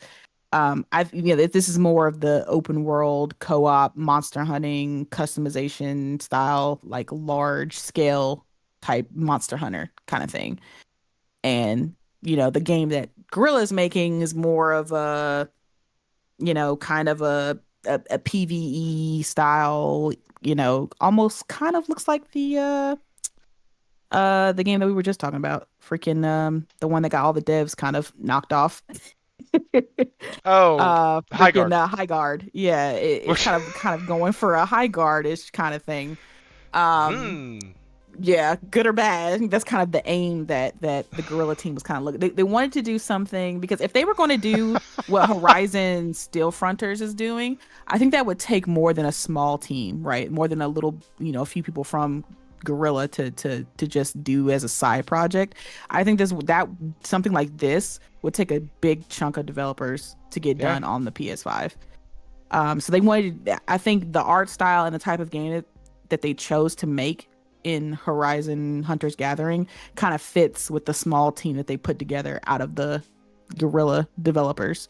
Yeah, I don't think they will be able to do this with the team they have now for their multiplayer game.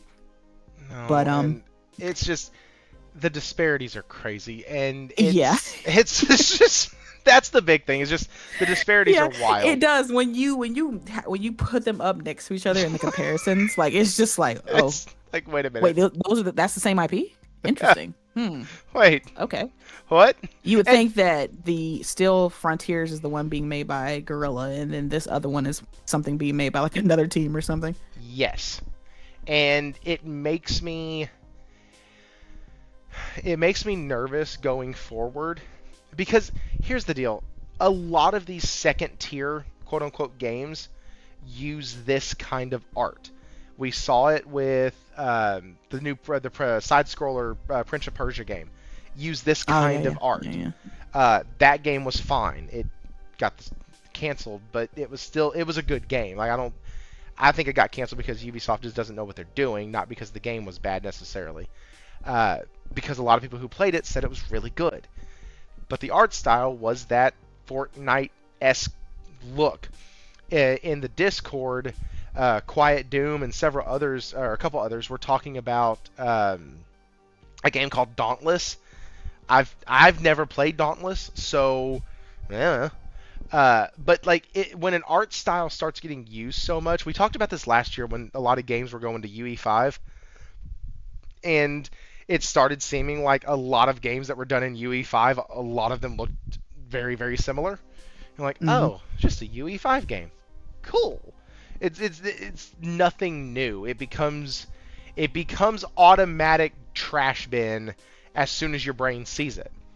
Because you're like, oh, been there, done that, cool, move on. And the only difference, like I said, with this one that keeps it out of the trash container for me is that it's a Horizon IP.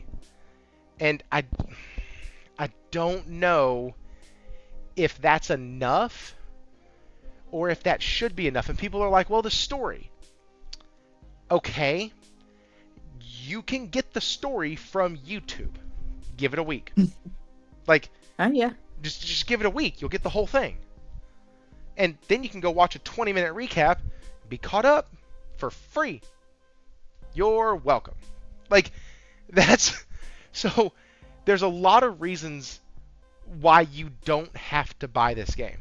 Now, I will also say this. If you're like, nope, I want to buy it. I want to play it. I'm going to find every reason. Will talks about it all the time. Find reasons to buy games. Find reasons to play games. And so, if your reason is, hey, I want to play this, and you know what, I'm kind of interested, but I can't let people know I'm interested because that's not cool. So instead, I'm going to say it's because I want to play the story. Or I'm going to say it's because I want to support the devs. Or I'm going to say it's because I want to have the PlayStation title and I want to have it because I've bought all the other PlayStation titles, so I have to buy this one. Like, whatever you want to tell yourself, that's cool too. Like, people can make their own decisions on this game. I do think that it being a paid title is going to... I think Sony needs to try something that's not paid, to be quite honest. Yeah. Because when you use free-to-play art styles and the game's not free-to-play, Mm. that's a problem. People, because we see that and we go, ooh, Fortnite. Oh, is this free-to-play? Like Raichi in the chat. Raichi is our resident Xbox guy, okay? He's the one I got, and unlike the one that Jez has, this one's actually really cool. This is not AA Ron. This is not Xbox Hakutua. This is Raichi. He's cool as shit. He had no idea that it wasn't free. Because everything about the game says, please play me. Did they say whether it's going to be paid or not? I mean, I don't know. Did they? I thought they did. I'm going to look really dumb if they didn't. Which wouldn't be the I mean, first I time. would expect PlayStation to charge for this, but I didn't know if they made any statement on it or not. We're about to find out. Hunter's Gathering. While it's not confirmed to be free to play, it is widely expected to be a live service model, so they haven't confirmed it yet. Okay. They'll probably charge for it, though. No one, Tony. They'll probably charge for this. Listen. As far as I know, yeah. And Nate said, as far as I know, it's $40. That's what I thought. Yeah. I will Especially since there's not really any character customization as far as I can see. So, if it was free to play, what would they be charging for? You know. That's true. New guns, new like new bows. Oh, and spears. Josh just brought up a really good point. It says PlayStation Plus is needed, and that is only on paid games. Well, there we go. Listen, Fox had her coffee. She's blowing up the chat now. Fox done had her coffee. Oh, I know she's talking shit, bro. I already know. She's been talking shit about this game. Hey, Fox, if you ever want to climb in the ring on here, I'm just a Discord away. That's all I'm gonna say. Like, you can just boop right in. Because I want to know what your level of hate is for this game, other than the fact that it does look like a Fortnite ripoff regurgitated with a Horizon skin. But that's other than that, and I'm still gonna play it because the quote unquote story. But you know, behind closed doors, I'll play it because it actually looks kind of fun if the gameplay's okay. Anyways, it's okay, guys. The internet can't hurt you. Man, I promise. Oh man. This live service venture has been so much fun. Listen, they have fucked up more than they have succeeded. I will be the first one to say that. I mean, shit, they only got one win on the board. Josh, I am down to stream, and it wasn't theirs. I am down to stream that all day long. I will say this. It is like dealing with a two-headed giant. Oh! Are you watching the stream right now, Morgan? Are you watching the stream? Yeah. Okay. DBZ Shenron meme. Let me see if I can find it. Dang it! I'm looking for the meme that has the three-headed dragon. DBZ 3 with the one stupid one with at the end. With the one really derpy one. Here it is. Got it. You can put Horizon Zero Dawn, Forbidden West, and then Hunter's Gathering. Like, God.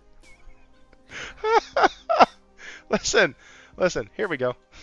This is what it feels like dealing with PlayStation at this particular juncture with this IP. It feels like this. This right here is Horizon Hunter's Gathering. Here, you can't see it, but it's there. Yeah, there we go. We see it. Yeah. No, it's not letting me. Oh, there it is. I've never done this. So, Horizon Hunters, because not Hunter's Gathering. And you can just go blue or orange or even white, and then look at that. Now you can just move it up here, put it right on the face. Put it right there. Now, that's what it feels like right now. Like hit after hit after hit, and then like we don't like. Damn. That's just what it looks like. Yeah, PlayStation loves to be really experimental with the Horizon IP. I mean, you know, got the Horizon Lego, we got the Horizon VR. Like they're doing then we got like 6 different Horizon multiplayer games right now. They really love to experiment with that title. Here's another one. This is better. Oh man. It's the same meme, but it says sequel, sequel, squirrel. Yeah.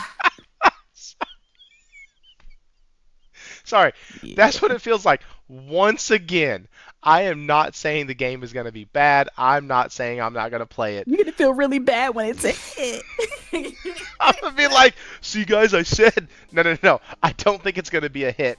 I do think Oh that man. Sony's going to be bullish because it's their IP. I think Sony's going to be I super think we should bullish. take bets for how long it takes Okay. for them to pull it out the store. Just like they did with Concord. To It pull took it, Concord. Yeah, it took Concord what, like 4 days to get pulled from the store? they're not pulling it for a year. Oh, a year? Okay. They won't do that. I fully, this is what I was going to lead up to. I fully believe that they are Mhm. going to try to save face on this as much as humanly possible. Yeah, because it's Horizon. Because it's Horizon. Like Yeah. this is their current one This of is their Herman's current gen. baby. This is his girlfriend. This is his baby. This is one of their current gen marquee tentpole franchises. Yeah. I do not seeing them. I see them looking at PlayStation and going, "Hey, if we do this, we want a real shot. Not if it doesn't do well, you kill it. They said, "Don't Concord us, bro." Right, like we need a real shot." I was watching something today. It was a short of a guy who was like, "Hey, here's some things that I would do if I was running Magic the Gathering's video game department," which they don't have one. But he was basically saying they should make one. And Hmm. he was like, so one of the things that they should do is he starts giving all these great ideas, all these wonderful things, and he goes into a live service title. And he goes, but I would want it in the development contract that this game gets 3 years. You fund it for 3 years. Mm. Because I would want to know that it's going to get a fair shake. And so That's fair. I don't think they would ever do 3 years on a live service title. That's just money pit suicide. But Yeah. I think that Sony is bullish enough to go, you know what? We're gonna do it. We're gonna commit to a year. Here's the roadmap. I think people and the developers at PlayStation, especially like their marquee studios, I think they should stick to what Sucker Punch is doing, where the multiplayer is attached to the single player. Oh, speaking of which, I think that should be at the state of play too. Legends, they should show Legends because it's time to shit. show Legends. I Yeah, but I think that we haven't yeah. gotten that yet. Yeah, because they announced that, hey, Legends is coming back. So this is the perfect time to announce Legends. I need to multiplicity myself. Multiplicity myself. But I think that that's what they should do. They should just stick to what they did with the PS4 generation. Just attach a damn multiplayer to the damn single player and call it a damn day. Okay? Because Legends was fucking legend, okay? And everybody loved it. It was so good.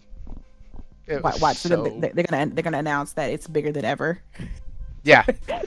And it's no longer free. We're charging $40 Oh, for God. it now. Don't do We're that. adding No. microtransactions, guys. But don't worry, because you can play it on PC too now, so it's No. okay. No, I got it. So Um, they're gonna maintain what they said, that whoever purchased the game gets that mode included, but whoever didn't purchase the game, it's gonna be standalone Ooh, for $40. It's gonna be. You gotta buy it separately. Yeah, I can see it. Mm-hmm. And you know what? Guess what, guys? We added a 3v3 mode. Let's go. It was all. No, it was only. It was. No, it was 4 And player. don't worry, guys. It's not gonna look like Yote at all. We've decided to go for a more spoofy art style. So it'll look a little bit like Overwatch, but don't worry about that. Don't worry about that. Don't focus on that. Spoofy is a word now. Spoofy. It's gonna. Don't worry about that though. It's fun because this makes it better for us that we can make this game even faster and add even more modes. Okay, so don't worry.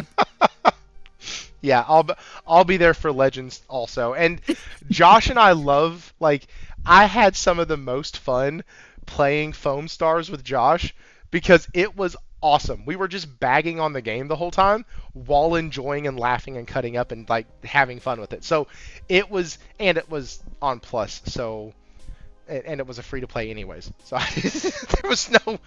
there was no monetary investment in the game. But like it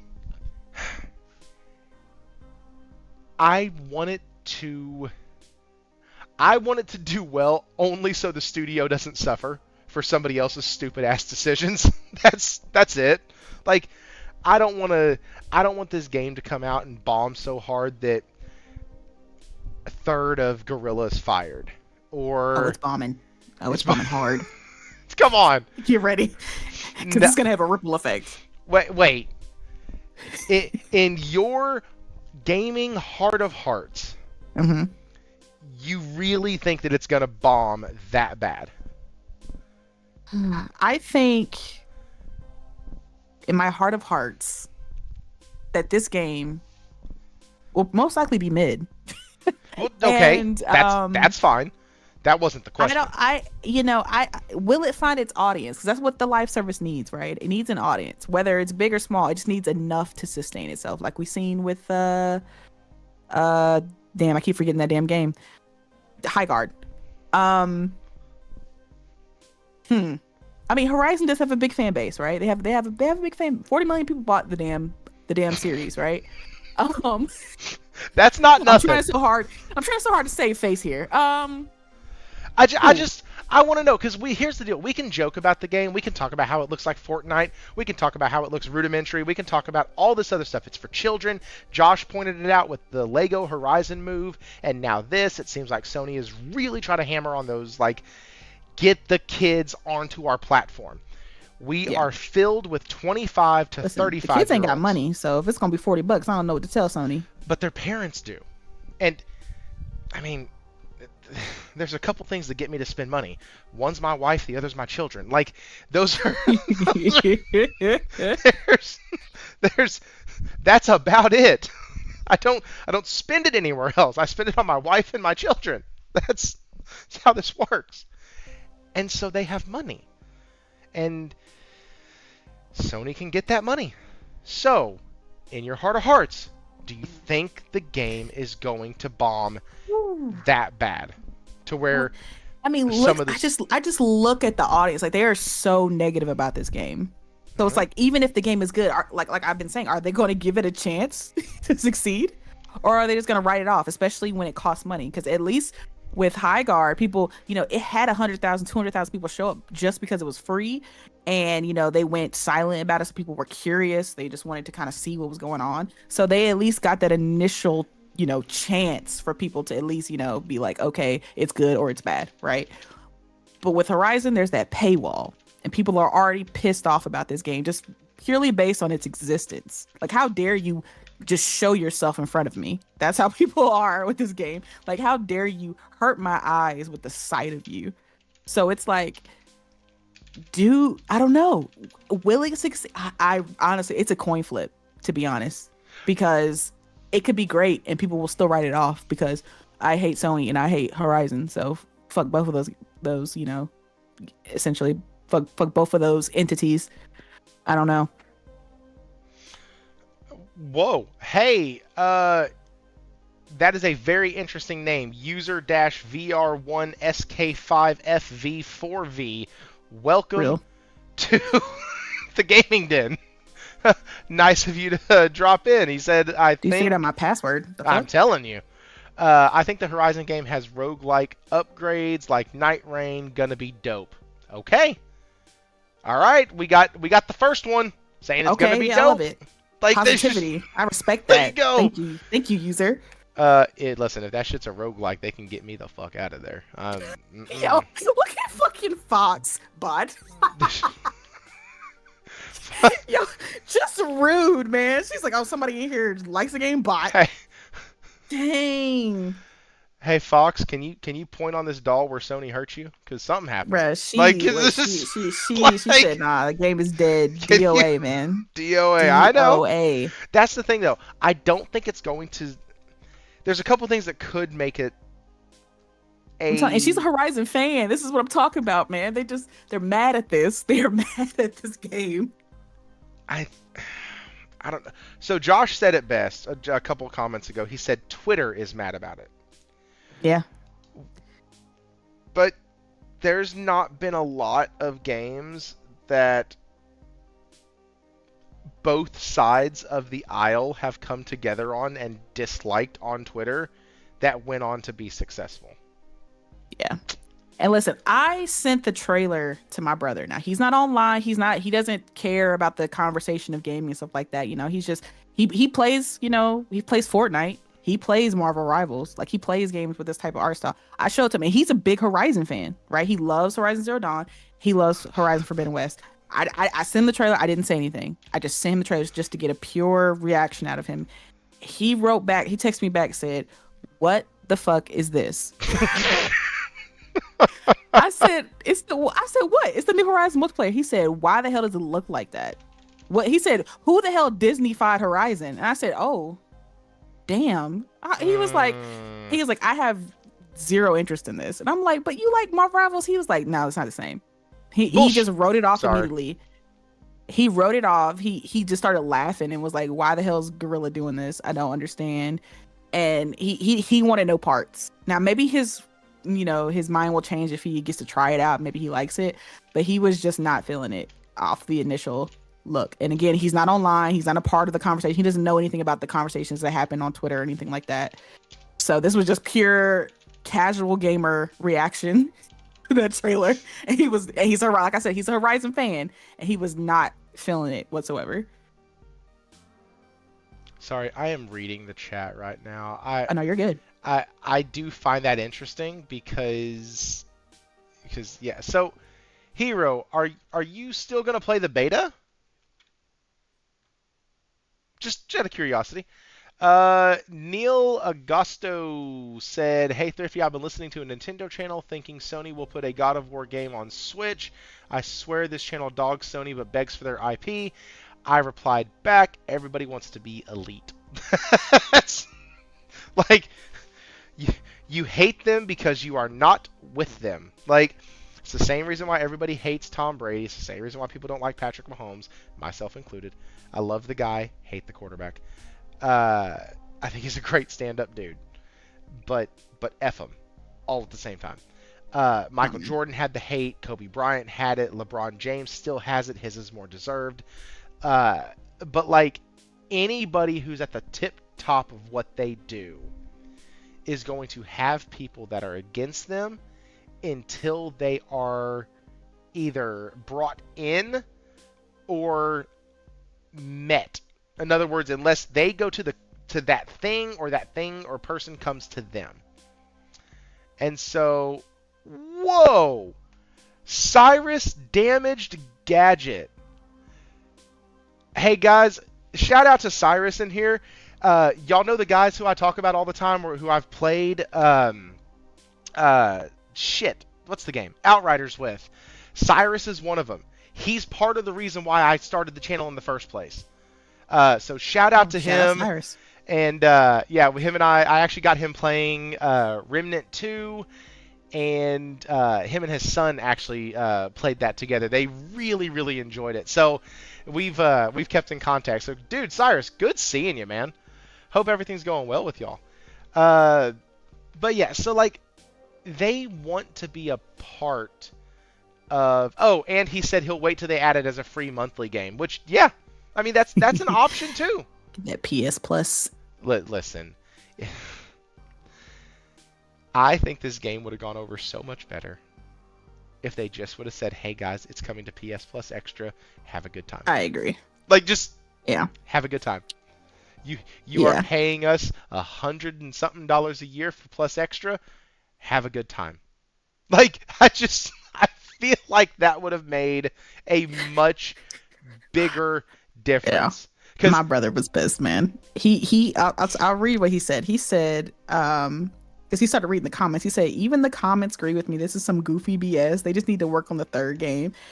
And I was like, yeah, at this rate, the third game probably ain't coming out until 2028, 29. And he was just like, what the fuck? They want money now. So they made easy. this easy to make, cheap 2D crap game should have focused all their efforts on Horizon 3, and they probably would have had that done by 2027. I was like, yes. He was just so mad. He was like, bro, don't show me this shit no more. Yeah, he's like, yeah, he wrote it off. He was just like, I'm good.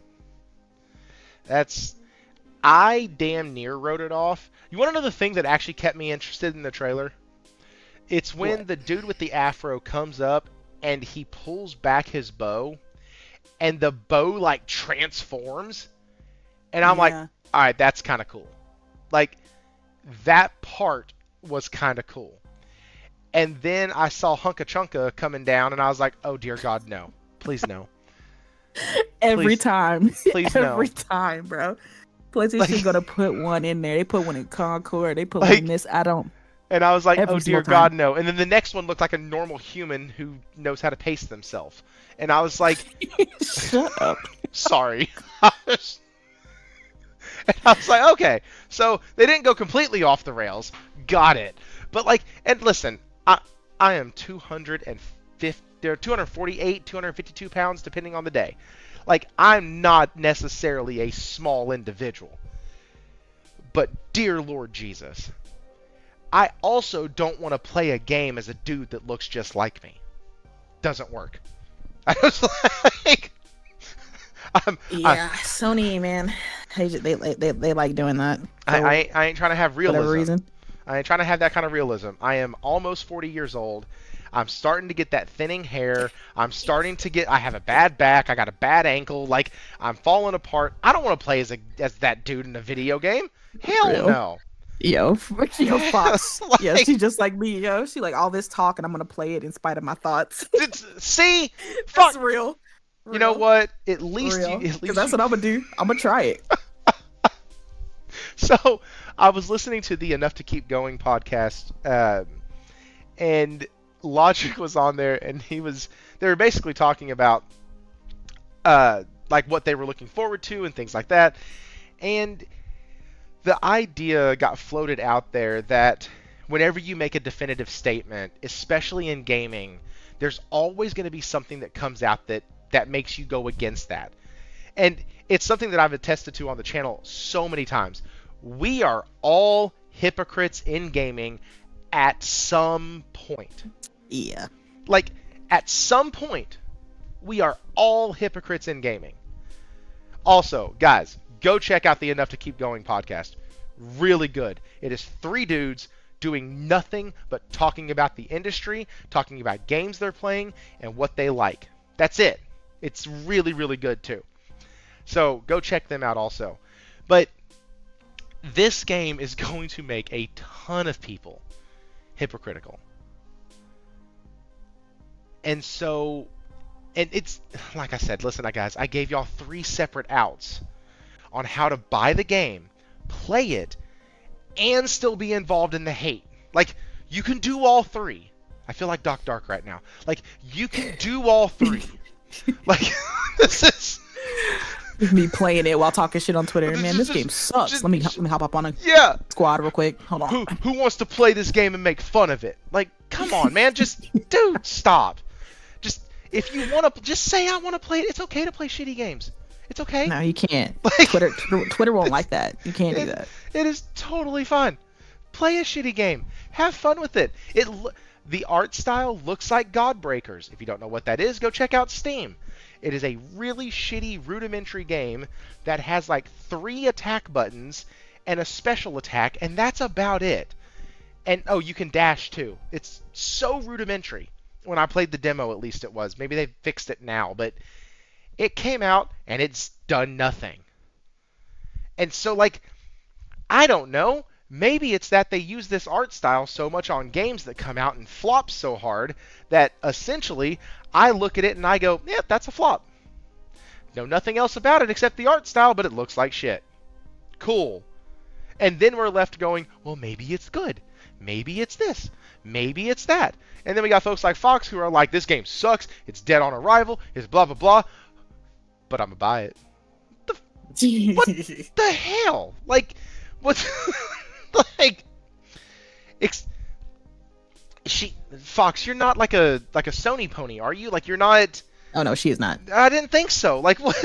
Like, that's the kind of behavior I expect from people who are like so brainwashed by a company, like me with Square Enix. Like, they're gonna bring out a Final Fantasy game at some point, and I'm gonna go, okay, swipe. Is it good? I don't know. What's the combat style? Don't care. Why? It says Final Fantasy. Like, it's just, we all have blind spots. I'm a simple creature. Just put Final Fantasy in front of me, bro, and you got it. Cyrus said, I'm a dude playing a dude disguised as another dude. That's funny. Hey, Cyrus, see if you can get Deuce in here too. That'd be fun. Deuce was the other guy. He was our other compadre. He played Devastator. I played Pyromancer, and I think Cyrus played. I think he played Techno at the end. And so Josh said I do that with Final Fantasy now. That's funny. Hey, I almost pulled the trigger the other day on World of Final Fantasy, but I do not have time right now to add a third game that's 100 hours into the mix. So we just pressed pause. Okay. Speaking of pressing pause, I think we've talked about this stuff a lot tonight. We've beat a couple dead horses. We did not get to the Remedy thing. Y'all can go check that out if you're in the Discord. That article is up there. And yeah, tomorrow I have another late start at work, so I might try to stream some more in the morning. I do have Josh on tomorrow night to discuss the recap of the State of Play. We talked about that a bit earlier. It could be a super short State of Play or recap, or it could be a really long one. We don't really know. We talked about... I'm ready to be hurt again. I'm ready for the overreactions. Those things make me want to rip my eyeballs out. Like, oh man, that game was so cool. It's a 4 show. Like, okay, cool. I might not even rate the damn show. Like, I might just pick out the games that I liked and say F the rest. Like, it's what I did with the Xbox Developer Direct, which was pretty much F the whole thing except like one game. And like the whole thing was just crap this year. And I'm hoping this one doesn't do that, but it might. Because if they come out and they headline with stuff like Soros that we already know quite a bit about, I'm like, okay, cool. Like, I would rather see more from their third party, a brief thing on Soros, or Saros or whatever it is, a brief thing on Marathon, maybe a hard date for the Horizon beta. I think that would be kind of cool. Let us know exactly when it's coming out. And for the love of God, do not put it around anything else because you actually want people to play your beta. But yeah, so we're going to discuss that. We're going to talk about that. I don't need to recap the show that we've already done. We're getting an announcement for Concord 2, bro. I don't care what anybody says. Announcement? It's coming. What? Concord 2. We're getting it. I'm about to kick you off. Like, that's not... that's not... happening. It's happening. You got to believe. It being an hour is weird. I don't think it's weird. I wait a second. You're not buying it? And Nate, with what they talked about with Soros, I figured you'd have been all over it. They're lowering the difficulty. They're giving you co-op from the start. They're doing all, and it's. I mean, he wasn't a Returnal fan like that. So wait a second. Hang on. I think I know the problem. Oh, is Returnal? Oh, sorry, wrong game. Is Soros coming to PC day 1? I think I figured out what the problem is. Oh man. Nope, it's not. He can't break it. He can't break it. he can't break it. So that's the problem. Yeah, True. so it is a roguelike. I don't like roguelikes either. Something is different about the way Returnal played, because it played like a roguelike and it was a pain in the ass. But the loop was so fun. And the combat was fun, and jumping around and dodging, and it didn't... Yeah, I played the same level for like 20 hours. Judge me if you want. I suck at that game. but it kept me playing the same level for 20 hours. Like, at some point, I mean, shit, kudos. Like, way to go. I don't like Returnal, and I can play with infinite health. Yeah, that's weird. Yeah, I need to do that, because the only reason I don't like Returnal is because I can't beat the bosses. I can get to it. Is he playing it on PC? Probably. Also, it was way too dark. Dark as in story, or dark as in actual lighting in the game? Genuinely curious on that question. Loops are not fun for everyone. Fox, loops aren't fun for me normally. Like, I don't do roguelikes. I was actually super pissed off because I got a game and played the shit, and it was a roguelike, and I was pissed. Because it was an isometric game, and... He said, what? I was furious. I was so mad. I deleted it, uninstalled it, got it away from me, and then that's when I played Ruiner, which is what's on the screen. Because I was in a top-down kick, and I wanted a fucking top-down game with a story, and Henry was like, you should play Ruiner. And I was like, what? And then I saw it, and I was like, I should play Ruiner. That's... And dark as in the actual lighting, like I couldn't see jack. Sounds like an OLED problem. Yeah. I mean, I could see it just fine on my QLED, so I don't know what the... Ooh, he brought up the Q in it. Okay. I don't know what the problem was on that one. It's, wow. Yeah, I mean, maybe it's the 100 dimming zones that I have. I don't know. Oh, wow. But yeah, yeah. My okay. TV What about the specs? That's right. My TV was all at $900. Look at me go. What's funny is, though, I bought it because of VRR, and it literally made games that didn't have VRR less appealing to me for a short time. See? I was very much, y'all talked about it earlier, I was very much in the line of like, I have VRR now. I want games that exploit that shit. Let's go. Like, and it really became a sticking point for me for the first couple years of the PS5. Was like, does it have VRR? Do I get 40 FPS? Does it have VRR? Can I play that in 1440p with my cool TV that I just got? And now I don't care as much, because now you get 60 FPS. It's usually stable. It's great. And you don't need to make that compromise anymore because of the Pro. Usually. But yeah, so okay, I have kept everybody here way too long. We have had a good audience tonight. Thank y'all so much, console spec nerd. You don't know how untrue that actually is. I still push button, make picture. That's been the motto at this channel for a long time. Push button, turn box on, box make picture. That's going to go on one of our t-shirts whenever I actually make them. PSSR 2.0, cool. Mark's going to come out with that nice voice. Hey guys, I'm here to talk to you about the PS5 Pro. I need Mark to bring the developers out who can't develop for that shit, and I need him to talk with them. Like, we've worked with our partners at AMD to produce a much better version of PSSR, and we hope you enjoy it. Thanks, Mark. Yep. Thanks. I want to know how many developers can actually use that shit, and I want to know if UE5 actually works. All of 2. We're going to show you once again The Last of Us Part 2 using PSSR 2.0. So you can play it again for the 17th time with VRR. Like, all right. Thank you, Mark. Thank you. Oh my God. Okay. One more shot in the dark before we do our outros and we all go to bed. Listen to this. God, Morgan, you just gave this thought to me. What if they come out? You know, Naughty Dog has kind of been screwed up by live service and all that. So what if they come out tomorrow and say, hey, PSSR 2 coming, look at this brand new mission from The Last of Us Part 2. Oh my God. Listen. I think if anybody from Naughty Dog utters the words Last of Us Part 2,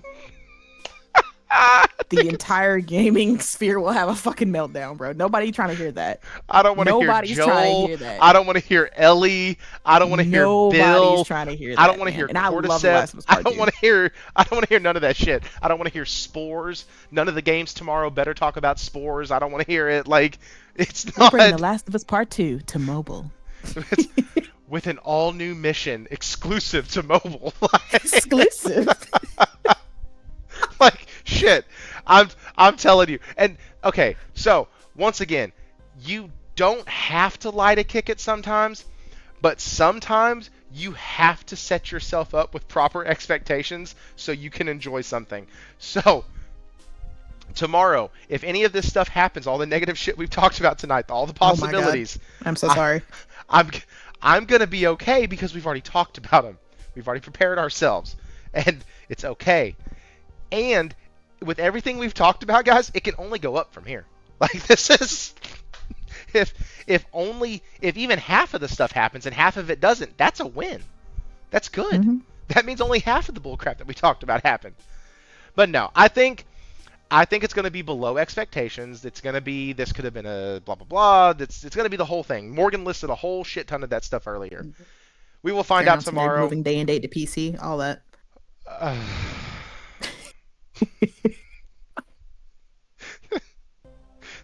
We would like to welcome the PC community into the PlayStation community. Welcome, brethren. It's nice and warm over here. Oh, because this shit's burning down. That's why. Like, I already have my PS5 and my Pro. Wolverine, day and date on PC. They're not going anywhere. But if you're telling me that that's how it's going to be, and Nate made sure I had an upgradable board on my PC that was going to future-proof me for about 5 years, and so I can slot in new stuff on this thing. I can figure out how to upgrade it when the PS6 comes out. Y'all gonna see Thrifty in a whole new light. Y'all gonna be like, what happened to him? He only games on PC. Well, because all the games are coming there now. They're gonna announce a PlayStation keyboard. You know, we always get one random PC hardware at these state of plays. We got the monitor, we got the speakers. So now introducing the PlayStation keyboard. Yeah, fuck that. Feel the haptics when you press Hey. Oh god.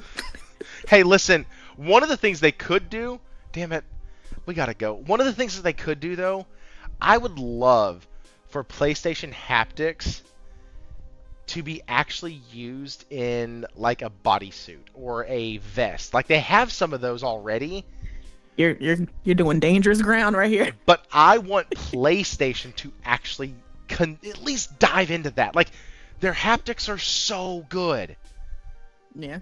And they already have gamer vests. I actually feel like I'm getting stabbed in the gut when, the Yote 6 chop my ass down. People in shooters, they play with them. And the people say that, whenever you get hit, it, like, vibrates where you got hit. And, like, you can feel it in different... Like, that kind of stuff is far off, but I think that's, like, the next level of immersion. If you don't go VR, like, that you can do. Or even add it to the VR. But anyways, these are all... That is a wild-ass speculation. That's not showing up tomorrow or anytime this year. That's just something that popped into my head because I remember seeing a video on it. Will Halo be there? Halo's going to be Chief. It's going to be the one more thing. Mm-hmm. You're going to show with a PS logo. Yep. Craig's going to be there and everything, too. It's going to make his debut. Phil Spencer's in the audience tomorrow. That's He's going to be wearing a PlayStation shirt. Welcome, PlayStation players. The Halo community is glad to welcome you into ours. Oh, my God. He's going to be up there shaking hands with Herman. There's no more milk. The cow is dead. No, God. She's like... She's hurt by this. She's legitimately hurt by this. I feel bad for her, sort of. All right. So, Morgan, where can people find you? Yeah, you guys can find me on Twitter at ChillBandit or on PSN at ChillBandit92. You can also find me every Saturday talking just like this, pure nonsense on the Otter Players podcast every Saturday at 5 p.m. Eastern Standard Time. But most likely it'll be around 5:30 or 6 because, you know, we kind of run on CP time over there. So, yeah, it's been great. I can't wait till tomorrow. You know, my expectations are low. So they can't, as you heard us talk, they can't get any lower. So it's only up from here. Right. Damn near the show's going to be canceled according to Morgan. They're just gonna call it tomorrow. The only thing they can do is stab me in the gut at this point. Cancel it. It's over. That's really funny. Okay. So next week on the show, we have it's going to be Will 777JP and where in the world? I am trying to find my list because I can't remember if Josh, you're on next week, aren't you? I think you're on next week and the week after next, if I'm not mistaken. Yes. No. Wait, maybe? I know we texted about this.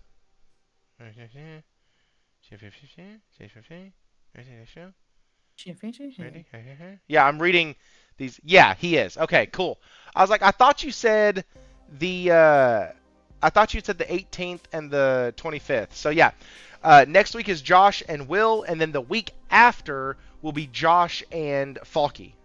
Confirmed with him today. So the next 2 weeks are taken care of, and obviously we have an open door policy for several people. Anybody from the Auto Players podcast, they are listed as hosts. They can come and join whenever they want. People like Jez can come and go whenever the heck they please. Friends of the channel, we've opened up. What kind of a place is called the Gaming Den and keeps the door shut all the time? That's kind of fucked up. So I've actually enjoyed the open door where folks can just come in, or I even had Logic a couple weeks ago was like, hey man, you want me on the show tonight? I said, fuck yeah, come on, like this, let's go. So yeah, we have a yeah, I'm excited about next week and the week after, Josh. It's gonna be real fun, and I was excited about tonight. Hey, listen, William, don't tease me. I've asked you a few times, and it is wide open. This has become and shifted now for the past 8 weeks into, well, about the past 12, into a literal gaming podcast where the news might be covered some weeks. We talk about a shit ton of stuff in gaming. Mechanics. Heck, one of the weeks we talked about, last week we talked about WRPGs versus JRPGs. That was a hell of a conversation. We were in that thing for like 2 hours. It was great. It was awesome. I love talking about games. I love talking about games with other gamers. You know, we're not just letting our PlayStation sit and rot for 2 weeks in between play sessions, or even a week. Hell, if I don't play my PlayStation for a day, I start to itch. Like, I'm not even kidding. Like, it's... No, that's real. Wednesdays are weird. I get the shakes, man, withdrawal. Dude! And Wednesdays are weird because Wednesdays, normally, if I'm not on call, I don't get to play. And because I go to work, I come home, I shower, I eat, I set up the podcast, and then do podcast. So I don't get to play on podcast days. And on Thursday, I'm always sitting here like, man, I need to get home. I need to be on my PlayStation. I need to be doing something there. I want to get in. Like right now, I'm, like I said about Cyberpunk earlier, I am really involved in the fucking story. I don't care a shit else about the game right now. I'm so involved in this one storyline that I don't care. It is my soap opera. It is my story. I can't wait. And I'm making V this like hopeless romantic almost, which is exactly what I am. So that's really fun. And I like that they give you the options to kind of lean into that. Like where you make little sly comments and all that stuff. Because I do that to my wife all the time. She'll say something and I'll be like, well, you know, I mean, we could go and blah, blah. Like, we do that shit. I do that shit all the time. And so I get to make V just like me, which is really fun. And so I'm enjoying that. I'm enjoying the fact that, like, all the conversations, I answered wrong to one person, and now all of a sudden I'm supposed to meet her in a hotel, and it's like, for the love of fur or something like that. And I'm like, no, I'm not going. Nope. Don't want that. Don't need that. I'm out. But, like, it's because I made the wrong, like, choice in a dialogue tree. So really enjoying that. And so get to gaming, have fun. We are normal. But I see Hero said, I am in a gaming slump, but I secretly play even 30 minutes per day. It's something, man. Like, listen, when I'm in a gaming slump, I love those games that let you go in. A good game for a gaming slump is Final Fantasy VII Crisis Core Reunion, because that was originally a PS Vita? Question mark? It was on the Portal. It was on one of the portable devices. Josh is going to kill me for not remembering which one. But it was on one of the portable devices, so it was very much set up in the way that you can hop in, and in 30 minutes you can do 1 to 2 missions and hop right off. And it was meant to be played like that. And so it's a really, really good game if you just want to get in and feel like you have something that you can like accomplish in a day or in a little short play session. Great game to do that with. Amazing title. Anyways, with that being said, guys, seriously, go check out the Otter Player podcast. They are great. Omar is even starting to come around. There was only one time this last week where he really got people up in arms, and it wasn't even that bad. It wasn't that bad at all. And so go check them out. Weeb is really good. Morgan, obviously. And then Nate has literally... Thank you, Josh. And you said it without any sarcasm at all or exclamation points. I appreciate you for that. I just realized that Hero called me said I was game addicted. Yep. Have been for years. I motivate my son to do his homeschool. Josh answered it, PSP. Yeah, I know. I even thanked him for not putting any exclamation points on there. Oh. All right. Basically, what I do is I listen to all you guys' podcasts while working. So much paperwork. It's nice to listen to this, or Mooch, or The Grindhouse, or MBG, Reforge, King Thrash, man, or Sacred Symbols. That's a hell of a list. I'm happy you included me on that list. Wow. That's a lot of good company. Hey, speaking of that, I found out from the Discord, from the Roundtable Podcast Discord, that King Thrash shot his ankle out. So not like shot with a gun, like blew his ankle out playing a basketball game. And so yeah, so kind of keep him in your thoughts. That's a crappy injury. And so yeah, saw that earlier, and when you mentioned it, it reminded me of that. And so yeah, anyways, thank y'all so much for showing up. This has been a 4-hour podcast because anytime we have Morgan on, we have to talk for 4 hours. It's written in the contract, literally. God. Bare minimum. We are going to have to change the name to the Otter Den podcast, maybe? There you go. I'll even let y'all get top billing. That's how that works. All right, guys. We're working out behind the scenes. Thank y'all so much. Y'all have a great night. Hit the like on the way out. Subscribe. Do all that shit. Y'all have a good night. Thanks, Fox. Appreciate it.